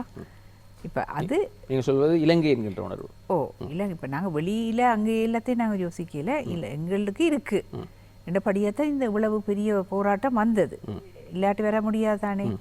இது சின்ன போராட்டம் இல்லையே, இவ்வளோ பேர் இழந்து 30 வருஷமாக ஒரே கொள்கையோடு போராடினது இல்லையாண்டு இல்லை. ஆனால் அதை இப்போ மாற்றுறதுக்கு தான் வேலை நடக்குதே தவிர இந்த தேசியத்தை கொண்டு போகிறதுக்கு ஒரு வேலை நடக்கிற மாதிரி தெரியல இல்லையா? அந்த தேசியத்தை அப்படியே இதுக்குள்ள வேறு ஆக்கள் வந்தானே வெராட்டி என்ன, நாங்கள் தேசியத்தோடு தான் இருக்கிறோம். ஆனால் இந்த தேசிய உணர்வை மாற்றித்தானே நாங்கள் இப்போ வேறு ஆக்களுக்கு வாக்களிக்கலாம் போகிறோம். இங்கே இருக்கிற விடயம் தேசம் என்கின்ற விடயம், தேசியம் என்கின்ற விடயம், தேசத்தை நோக்கிய தேசியம், அந்த புள்ளிக்கு நீங்கள் நகர்கிறீர்கள் என்பதுதான் கேள்வி. இல்லை, தேசத்தை நோக்கிய தேசியம் சரி, ஆனால் எங்கள்கிட்ட தேசியத்தையும் நாங்கள் விட்டு கொடுக்க முடியுமான்றது எங்களுக்கு தெரியல. எங்கள்கிட்ட தேசியம் எங்கள்கிட்ட இப்போ நாங்கள் அந்த கேட்குற விஷயங்கள் கொஞ்சம் இருக்குதானே, அதுக்குள்ள அந்த தேசியம் அடிப்படை இருக்குது. அப்போ நாங்கள் எல்லாத்தையும் விட்டுட்டு நாங்கள் தேசத்துக்காக இணைவோமான்றது எனக்கு சொல்கிறதுக்கு இல்லை. என்னென்னா ஈக்குவலாக இருந்தால் தான் அது இணைய முடியும்னு நான் யோசிக்கிறேன். எங்களுக்கு ஒரு இனமண்டு ஒன்று இருக்குது, நாங்கள் இவ்வளோ தூரம் போராடினோம், எங்களுக்கு இவ்வளோ கேள்விகள் இருக்குது, அதுக்குரிய தீர்வை தந்தால் மட்டும்தான் நாங்கள் எல்லாத்தையும் விட்டுட்டு அப்படி போய் இணைவமா என்றது இல்லை. இப்போ இன்றைய அஸ்திரம் நிகழ்ச்சி ஒரு ஜனாதிபதி தேர்தல் இடம்பெற்று முடிந்து ஒரு ஒரு சித்தாந்தங்களை வெளிப்படையாக அலசுகின்ற கதவுகள் திறக்கப்பட்ட நிலையில் இன்றைய நிகழ்ச்சி இடம்பெறுகிறது. நான் நினைக்கிறேன் இது ஒரு வரலாற்று முக்கியத்துவம் வாய்ந்த நிகழ்ச்சியாக கூட அமையலாம். இவ்வளவு காலமும் பேசப்பட்ட அரசியல் சொல்லாடல்கள், அந்த மொழியாடல்கள் வேறு. இனிமேல் இலங்கையில் அது ஊடகவியலாளர்களாக இருந்தாலும் சரி, அரசியல்வாதிகளாக இருந்தாலும் சரி, அமைச்சர்களாக இருந்தாலும் சரி, இனிமேல் இவர்கள் விடய ஞானம் இல்லாமல் ஒரு ஆசனத்திற்கு வர முடியாது. அது ஒரு துலாம்பரமாக தெரிகிறது. அதனால்தான் இப்பொழுது இந்த நிகழ்ச்சியில் நாங்கள் ஒரு ஒரு ஒரு பஞ்சாங்க அரசியல்வாதிகளை அழைத்து வந்து இப்படியான கேள்விகளை கேட்கின்ற பொழுது கூட தடுமாற்றங்கள் ஏற்படக்கூடும். ஆனால் உங்களை போன்ற சிவில் செயற்பாட்டாளர்கள், தற்பொழுது அரசியல் கட்சியை பிரதிநிதித்துவப்படுத்துகின்றவர்கள் வருகின்ற பொழுது இவ்வாறான ஆரோக்கியமான கலந்துரையாடல்களுக்கான கதவுகள் திறக்கப்படுகின்றன. அந்த அடிப்படையில் தான் நான் இந்த கேள்வியை மிக தெளிவாக கேட்க விரும்புகிறேன். நாங்கள் இந்த தேசிய முறைமைக்குள் நாங்கள் ஏதோ ஒவ்வொருவரும் ஒவ்வொரு சித்தாந்தம் சார்ந்திருக்கலாம். எங்களுடைய அரசியல் பாசறைகள், பள்ளிகள், சிந்தனை பள்ளிகள் பல முகாம்களாக இருக்கலாம், பாசறைகளாக இருக்கலாம், அது வேறு விடயம். ஆனால் இந்த தேசம் தற்பொழுது கடந்த அறகல போராட்ட காலத்தின் பொழுது அறகல போராட்டத்தினுடைய எதிர்வினை என்னவென்றால், பொதுமக்கள் வஞ்சிக்கப்பட்டதாக உணர்ந்தார்கள். அதற்கு இருக்கின்றவர்கள் யாரிடத்திலும் தீர்வு இல்லை என்று அவர்கள் நம்பினார்கள். தெரியாத ஒரு சக்தியாக இருந்தாலும் இவர்களிடமாவது கொடுத்து பார்ப்போம் என்கின்ற ஒரு ஆத்திரத்தின், ஒரு வெஞ்சத்தின், ஒரு விரக்தியின் வெளிப்பாடு தான் இந்த ஆட்சி மாற்றம். இதனை யாரும் மறக்க முடியாது. ஆகவே இந்த சூழலுக்குள் குறிப்பாக இன்று வடக்கு கிழக்கில் பாரம்பரியமாக செய்து வந்த அரசியல் மொழி மாறி இருக்கிறது. அந்த பின்னணியில் தான் நான் இந்த கேள்வி உங்களிடம் கேட்கிறேன். இது முக்கியமான கேள்வி. அது நீங்கள் சொல்கிறது எனக்கு விளங்குது. ஆனால் நான் சொல்கிறேன்டா, இப்போ இந்த உழவு காணா போனாக்களோட பிரச்சனை இருக்குது, காணி பிரச்சனை இருக்குது, எங்களுக்கு எங்களோட இடங்கள் போயிருக்கிற பிரச்சனை இருக்குது, இப்படி எவ்வளோ பிரச்சனைகள் எல்லாம் இருக்குது. அப்போ இதுகள் எல்லாத்தையும் நாங்கள் அப்படியே விட்டுட்டு நாங்கள் தேசியம் என்றதை அதெல்லாம் தீர்க்கப்பட வேணும். அதுக்குள்ள நாங்கள் இப்படி எல்லாம் தீர்க்கப்பட்டு நாங்களும் சந்தோஷமாக இருந்தால் சில நேரம் நாங்கள் இந்த நீரோட்டத்தில் கலப்போம். ஆனால் எங்களோட அடிப்படை பிரச்சனைகளே இருக்கே. அது இப்போ எல்லா கடந்து வந்த அரசாங்கங்களும் இவங்களை நசுக்கிட்டு தான். அரசாங்கம் தற்பொழுது ஜனாதிபதி சொல்கிற கதை எல்லாத்தையும் வச்சுக்கொண்டு நாங்கள் நம்பிக்கொண்டு இருக்கிறோம். அதான் விஷயம்.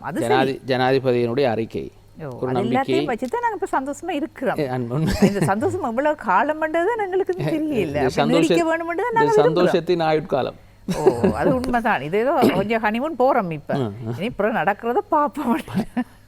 பட்டாம்பூச்சிகள் பறக்கின்றன. இது சரியா ஆகுமெண்டா நாடும் நல்லா வரும், நாங்களும் இந்த ஓட்டத்தில் கலந்து கொள்வோம்.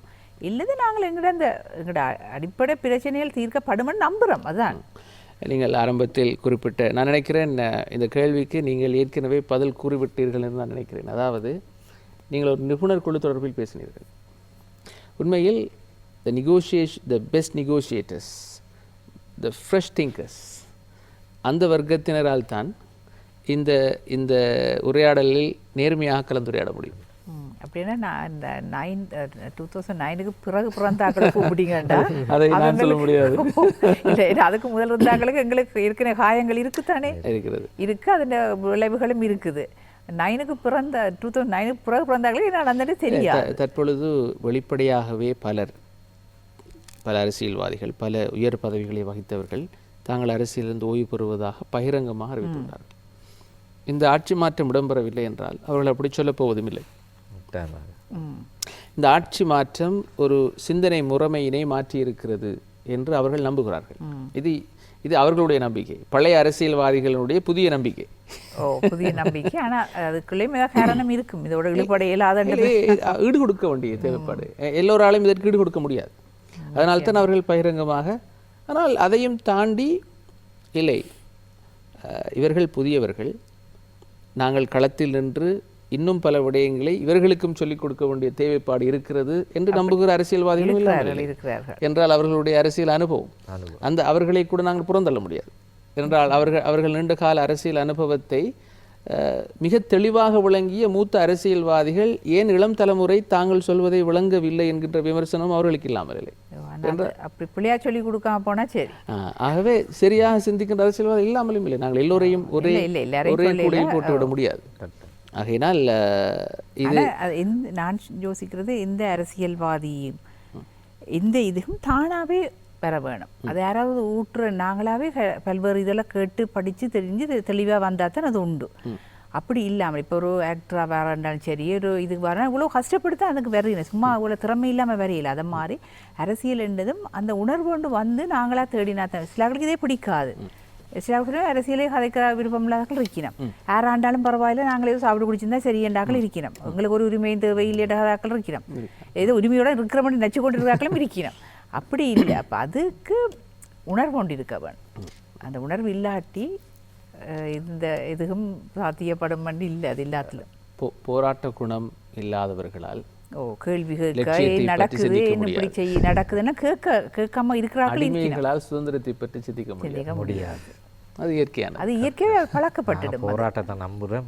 இந்த வெற்றிக்கு காரணம் போராடினது தான் வருஷக்கணக்காக. இவர்கள் வெற்றிக்கு போராடி கண்டுபிடிச்சிட்டீங்க. இப்போ நாங்களும் போராடி இருக்கிறோம். ஆனபடியே வைக்கும் அந்த உணர்வு இருக்கும். சீர்வு வருமென்று நாங்கள் நம்புவோம். இதுக்கும் அஸ்திரம் தொலைக்காட்சி ரசிகர்களுக்கு இறுதியாக நாட்டில் ஒரு ஜனாதிபதி தேர்தல் நடைபெற்று முடிந்த கையோடு இடம்பெறுகின்ற ஒரு நிகழ்ச்சி. ஆகவே இந்த நிகழ்ச்சியில் பல விடயங்களை நாங்கள் நேர்மையாக கலந்துரையாடியிருந்தோம். இந்த சந்தர்ப்பத்தில் நாங்கள் பல விடயங்களை இந்த அரங்கில் நேர்த்தியாக உரையாடியிருந்த போதிலும் எங்கோ சில விடயங்களில் நாங்கள் தொக்கி நிற்கிறோம். அந்த தொக்கி நிற்கின்ற புள்ளி தொடர்பில் இன்னும் 15 நிமிடங்கள் நிகழ்ச்சிக்கு இருக்கிறது என்கின்ற வகையில் உங்களிடம் முக்கியமாக கடைசி சுற்றை நாங்கள் சில கேள்விகளை கேட்கலாம் என்று நினைக்கின்றேன். இப்பொழுது இருக்கின்ற சூழ்நிலையில் நிறைவேற்று அதிகாரம் கொண்ட ஜனாதிபதி முறைமை, இலங்கையினுடைய நிறைவேற்று அதிகாரம் கொண்ட இறுதி ஜனாதிபதி தோழர் அனுரகுமார் திசாநாயக்க அவர்கள்தான் என்று நான் நினைக்கிறேன். ஹந்துன்னதி உங்களுடைய என்பிபியினுடைய முன்னாள் பாராளுமன்ற உறுப்பினர் அவர்கள் குறிப்பிட்டிருந்தார். இதனுடைய அரசியல் யதார்த்தம் என்ன? நான் கட்டாயமாக இந்த அரசியல் அமைப்பு வாப்பு மாற்றணும் என்று நினைக்கிறேன். அதே மாதிரி தான் சில முக்கியமான விடயங்களுக்காக தற்போது அவசரமாக இதை செய்ய முடியாது.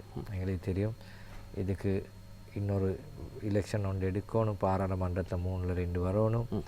அதே மாதிரி தான் மக்கள்கிட்ட வாக்கொண்டு கேட்கணும். அப்போ நாங்கள் பார்க்குறோம் இது தொடர்ந்தும் புதிய ஒரு அரசியல் அமைப்பு வாய்ப்பு மூலியமாக மக்களுடைய பணத்தை வீணடிக்காமல் நல்ல ஆலோசனை எடுத்து என்னென்னு எங்களுக்கு தெரியும். அவசரமாக செஞ்ச ஒரு விடயம் தால் இன்னமும் இந்த நாட்டு கீழ் நோக்கி போகாமல் இந்த நாட்டுக்கு தேவையானமை. இப்போ எங்களுக்கு தெரியும் அந்த இதில் ஒரு பல்வேறு இனங்கள் வாழுகின்ற 4 இனங்கள், முக்கியமாக சிங்கள, முஸ்லீம், தமிழ், பர்க, நாங்கள் எல்லாரும் ஒன்றாக வாழக்கூடிய ஒரு சிஸ்டம் ஒன்று செஞ்சு தான் நாங்கள் இதுக்கு போகணும் படிப்படியாக. இனி இது நாங்கள் கட்டாயமாக நாங்கள் அரசியல் வாய்ப்பில் செல்லிக்கிறோம். நாங்கள் இந்த மாற்றத்தை செய்வோம் ஜனாதிபதி முறையில். ஏனென்றா எங்களுக்கு தெரியும் ஒரு சின்ன ஒரு பீரியடில் நாங்கள் ஏற்கனவே இதில் எங்களை ஆதரிக்கிறவே எல்லாம் நடந்துக்குது. இந்த நாட்டை ஒரு யுத்தத்துக்கு தள்ளிக்குது. அதே மாதிரி எங்களுக்கு தெரியும் தமிழ் மக்களுடைய யாழ்ப்பாண நூலகம், அதெல்லாம் அரசியல் என்ன எங்களுக்கு தெரியும். ஒரு தேர்தலில் நூலகத்தின் பெருமதியை உணராதவர்கள் எரித்து விட்டார்கள். அது கட்டாயமான படித்தவர்கள் செஞ்சாங்க, படிக்காதவர்கள் இல்லை. அப்போ அது தமிழ் மக்களை நோவடிக்கிறதுக்கு செஞ்சால். இதே மாதிரி தான் எங்களுக்கு தெரியும் ஆப்கானிஸ்தானில் புத்த சிலைகள் நாசம், அது யாருடைய? தலிபான்களுடைய ஆட்சிகள். அது சிலதுவல் சில இனத்தை நோவடிக்க செஞ்சதுக்கு ஆனால் அந்த சமூகத்துக்கு அதில் விளைவுகள் கட்டாயமாக நாங்கள் நினைக்கிறோம் இந்த மாதிரி விடயங்கள் முன்னுக்கு வரப்படாது என்றால் அதோட தாக்கம் இன்னமும் மீக்குது இந்த சமூகத்தில். அதை வச்சு இன்றைக்கு எங்கள்ட நிறைய பிள்ளைகள் படிக்கிச்சு. தெற்காசியாவில் ஒரு முதல் தர நூலகம். அப்போ நாங்கள் பார்த்தா தேர்தலில் வச்சு அரசியல் கட்சி ஒன்று உடைக்கலாம், பார்ட்டி ஆஃபீஸ் ஒன்று உடைக்கலாம், இல்லாட்டி தேர்தலில் ரெடி பண்ணுறவங்களுக்கு வீடு உடைக்கலாம், இப்படி தான் நடந்தது. ஆனால் ஒரு நூலகம் பற்றிக்கிறது ஒரு காரணமும் இல்லை. இனி இதை நான் சரியான சென்சிட்டிவாக நாங்கள் செய்யணும். ஆனால் ஃபஸ்ட்டுக்கு இந்த நாட்டில் இருக்கிற பொருளாதாரத்தை உயர்த்தி வைக்கணும். நாங்கள் நினைக்கிறோம் இன்றைக்கும் நாங்கள் யாரையும் அவங்களோட இன கலாச்சாரத்தை விட்டுட்டு வர செல்கிறோம் இல்லை. ஆனால் நாங்கள் செல்கிறோம் அவங்களோட இன ரீதியான பிரச்சனைகள் அரசியல்வாதிட கையில் கொடுக்கவான மார்க்க விஷயங்களை அரசியல்வாதிட கையில் கொடுக்கவான. ஏனென்றா எங்களுக்கு தெரியும் சென்னதுமாய் பல அரசியல் தலைவர்களுக்கு சில விடயங்களுக்கு பதில் தெரியும். அந்த பதில் அவங்க கொடுத்திருந்தால் அவங்களோட அரசியல் எப்போயோ முடிஞ்சு. அதுக்காக அவங்க வளர்த்து கொண்டிருக்கிறாங்க. இனி நாங்கள் இந்த நாட்டு மக்களுக்கும் செல்கிறோம் எங்களோட ஃபைட் பண்ணி எடுக்கிறத விட நல்ல ஒரு அரசாங்கம் மீக்குது தோளில் கை போட்டு எங்களுக்கு வெற்றி பெற இயலும் என்று நம்புகிறோம். உங்களுக்கு இந்த விகிதாசார பிரதித்துவத்தினுடைய பக்க விளைவுகள் பற்றி உங்களுக்கு தெரியும். குறிப்பாக தேசிய மக்கள் சக்தி உங்களுடைய கட்சியை சார்ந்த அனைத்து எதிர்க்கட்சிகளிலும் இருப்பவர்களிடமிருந்து யாரையும் இணைத்துக் கொள்வதில்லை என்கிற நிலைப்பாட்டில் இருக்கிறீர்கள். ஆனால் 3/2 பெரும்பான்மையை பெற்று தேசிய பிரச்சனைகளுக்கு தீர்வு காண்கின்ற ஒரு நன்னோக்கம் இருக்குமா இருந்தால், அல்லது நிறைவேற்று அதிகாரம் கொண்ட ஜனாதிபதி முறைமையை ஒழிக்க வேண்டும் என்கின்ற நோக்கம் இருக்குமாக இருந்தால், நீங்கள் பாராளுமன்றத்திற்கு வருகின்ற உங்களுடைய எதிரணி ஆசனத்தில் அமர்கின்ற பாராளுமன்ற உறுப்பினர்களோடும் நீங்கள் இணைந்து செல்ல வேண்டிய தேவைப்பாடுகள் ஏற்படலாம். அதே நேரம் உங்களுடைய தேர்தல் வியூகம் இறுக்கமாக இல்லை, நாங்கள் எல்லோருடனும் இணைய மாட்டோம் என்று கூறுகின்ற பொழுது நீங்கள் சில மாவட்டங்களில் உங்களுடைய வெற்றி வாய்ப்புகளை நழுவ விடலாம், அல்லது ஆசனங்கள் குறைந்து போவதற்கான வாய்ப்புகள் இருக்கிறது. இதில் நீங்கள் இதனை வெற்றி கொள்வதற்கு எவ்வாறான ஒரு பாலிசி, ஒரு கொள்கையை சார்ந்த நிலைப்பாட்டு எடுத்திருக்கிறீர்கள்? கட்டாயமாக நான் முதல்ல சொன்ன மாதிரி மக்களுடைய நம்பிக்கை இன்றைக்கு கூடிக்குது. இன்றைக்கு நாங்கள் நினைக்கிறோம் எங்களுக்கு 3/2 பங்கு ஒரு அரசாங்கம் இல்லாட்டி 113க்கு மேலே எடுக்கலும் என்று நாங்கள் இந்த நாட்டு மக்களை நம்புகிறோம் இன்றைக்கும். ஏனென்றால் எங்களுக்கு தெரியும் கிழக்கில் வடக்கில் கிழக்கில் சாதாரணமாக தாரு ஜனாதிபதியாக இருந்தாங்க. அந்த பாதையை தேடித்தான் அவங்களோட வாக்களிப்புகள் ஈக்கும். அதே மாதிரி தான் நாங்கள் புதிய இளைஞர்களை தேசிய மக்கள் சக்தியை நாங்கள் இந்த தேர்தலை நாங்கள் முன்வைப்போம். அதே மாதிரி வடக்கிலையும் நாங்கள் செய்கிறோம், கிழக்கிலையும் வருவாங்க. நான் நினைக்கிறோம் எங்களுக்கு இந்த நாட்டை கொண்டு போகிறதுக்கு 3/2 பங்கு தேவையில்லை. எங்களுக்கு ஒரு 113 பேர் இருந்தால் போதும். இனி முறைமையை மாற்றுவதற்கு கட்டாயமாக நாங்கள் கொண்டாடுற அந்த முறைமை திட்டம் யாராலும் நிராகரிக்க இயலாம். என்ன எங்களுக்கு பார்த்தோம், நாங்கள் 19ஆம் சீர்திருத்தம் வரப்போ கூட எல்லாரும் கை தூக்கினாங்க. ஒரே ஒரு நபர் தான் அதுக்கு ஆப்போசிட்டாக இந்தே, மற்ற எல்லாரும் எனக்கு நினைவிக்கிறோமா வாசுதேவ் மட்டும் போல தான் அதுக்கு எதிராகினா, மற்ற எல்லாரும் கை தூக்கினோம். நாங்கள் நினைக்கிறோம் நாங்கள் கொண்டாடுற செயல் திட்டத்துக்கு தாருக்கும் அப்படி கை தூக்க இயலாமல் ஈக்கலாம். அப்படி வந்தாலும் ஐக்கிய போகிற பாராளுமன்றத்தில் மக்கள் பதிலளிப்பாங்க கட்டாயமாக அந்த செயலுக்கு கொண்டு வரதுக்கு. ஆகவே நிறைவேற்று அதிகார முறைமை ஒழிக்கப்படும் நம்புகிறீர்களா? கட்டாயமாக அதை செய்யணும், அதை நாங்கள் நம்புகிறோம். அது நாங்கள் இப்போ இல்லை, நாங்கள் அண்டையிலேருந்து ரோன விஜயகிர சகோதர தோழரோட காலத்திலேருந்தே நாங்கள் சொல்லி கொண்டு வர ஒரு விடயம்தான் அந்த ஆட்சி அதிகார முறையில் பேத்து இதை விட ஜனநாயக முறை ஒன்றுக்கு நாங்கள் வரணும் கட்டாயமாக. அப்போ தான் இந்த நாட்டுக்கும் எங்களோட புள்ளிகளுக்கும் ஒரு எதிர்காலம் இருக்கும் என்று நாங்கள் நம்புகிறோம் இன்னமும். ஏனென்றால் இன்று இந்திய சூழலில் நிறைவேற்று அதிகாரம் கொண்ட பிரதமர் முறை இருப்பதனால் அவரை அனைத்து மக்களும் தேர்வு செய்வதில்லை. இந்தியாவினுடைய அனைத்து மாநிலங்களிலிருந்தும் பிரதமர் தேர்வு செய்யப்படுவதில்லை. அது இலங்கை போன்ற ஒரு சூழலில் அதுவும் ஒரு பல பாதிப்புகளை ஏற்படுத்த வாய்ப்பில்லை. அப்படி அப்படி அப்படி ஒரு சூழல் வருகின்ற பொழுது அதை பற்றி உங்களுடைய கருத்து? நாங்கள் இப்போ விமர்சித்து கொண்டிருக்கிறோம். ஏனென்றா இந்த திட்டம் வந்து நாங்கள் ஒரு கட்சியாக செய்யலாம். அப்போ அது ஒரு அரசாங்கம் செய்யக்கூடிய அதே மாதிரி தான் எங்களுக்கு தெரியும். நிறைவேற்ற அதிகாரம் ஜனாதிபதி உள்ள நாடுகளும் இன்றைக்கு வல்லரசு ஆவிக்குது. அப்போ இலங்கைக்கு பொருத்தமான ஒரு முறையை நாங்கள் கட்டாயமாக இந்த நிறைவேற்று ஜனாதிபதி இல்லாமல் நாங்கள் ஒரு முறையை கட்டாயமாக மக்களுக்கு எதிரில் கொண்டு வருவோம். இந்த மக்களுடைய அடிப்படை விஷயங்கள் எல்லாம் முடித்ததுக்கு பிறகு நன்றி. இறுதியாக நிறைவேற்று அதிகாரம் கொண்ட ஜனாதிபதி முறைமையை ஒழிப்பது தொடர்பில் தோழர் ஹந்துனத்தி அவர்கள் தெளிவாகவே கருத்துக்களை முன்வைத்திருக்கிறார். அதுதான் தேசிய மக்கள் சக்தியினுடைய நிலைப்பாடும் கூட. நீங்கள் ஒரு தமிழ் தேசிய இயங்கு நிலையில் அந்த முறைமை ஒழிப்பது தொடர்பில் உங்களுடைய கருத்து சுருக்கமாக? நிச்சயமாக ஒழிக்கப்பட வேண்டிய ஒரு விஷயம்தான் இது. இது இந்த பெண்ணை ஆணாக மாற்ற முடியாதா, ஆணை பெண்ணாக மாற்ற முடியாதா, அவ்வளவு பவர் அந்த ஜனாதிபதிக்கு இருக்கிறதால தான் இவ்வளவு பிரச்சனையும் நடக்குது. அதால் அது நிச்சயம் அது எல்லாம் பட வேண்டுமென்றதான் எல்லாட்ட கருத்தாயும் அது இருக்கும். நன்றி. நேத்ராவின் அஸ்திரம் நிகழ்ச்சியின் ரசிக பெருமக்கள் அனைவருக்கும் இந்த நிகழ்ச்சி சற்று வித்தியாசமாக அமைந்திருக்கும் என்று நாங்கள் நம்புகிறோம். ஒரு ஜனாதிபதி தேர்தல் முடிவுற்ற ஒரு சூழலில் இடம்பெறுகின்ற ஒரு நிகழ்ச்சி. எதிர்காலத்தில் இவ்வாறான காத்திரமான கலந்துரையாடல்களோடு புதிய புதிய ஆளுமைகளோடு சித்தாந்தங்களின் யுத்தமாக அஸ்திரம் நிகழ்ச்சி அமையும் என்று நாங்கள் நம்புகிறோம். அந்த வகையில் இந்த நிகழ்ச்சிக்கு வருகை தந்து தங்களுடைய மேலான கருத்துக்களை பகிர்ந்து கொண்ட தேசிய மக்கள் சக்தியினுடைய கொழும்பு மாவட்ட நிறைவேற்றுக்குழு உறுப்பினர் இர்ஷாட் நியாஸ் அவர்களுக்கு எங்களுடைய மனமார்ந்த நன்றிகளை தெரிவித்துக் கொள்வதோடு, அதேவேளை இலங்கை தமிழரசு கட்சி சார்பில் கொழும்பு மாவட்ட செயலாளராக கடமை புரிகின்ற மிதிலை செல்வி ஸ்ரீ பத்மநாதன் அவர்களுக்கும் எங்களுடைய மனமார்ந்த நன்றிகளை தெரிவித்துக் கொள்வதோடு, இந்த நிகழ்ச்சியினுடைய தயாரிப்பாளர்கள் சசிகாந்த், கோணேஸ்வரன் மற்றும் தொழில்நுட்ப உதவியாளர்கள் அனைவருக்கும் என்னுடைய மனமார்ந்த நன்றிகளை தெரிவித்துக் கொண்டு, அடுத்த வாராந்த அஸ்திரம் நிகழ்ச்சியில் உங்கள் அனைவரையும் சந்திப்பதில் மிக்க நன்றி, மகிழ்ச்சி. வணக்கம், வந்தனம், அஸ்ஸலாமு அலைக்கும்.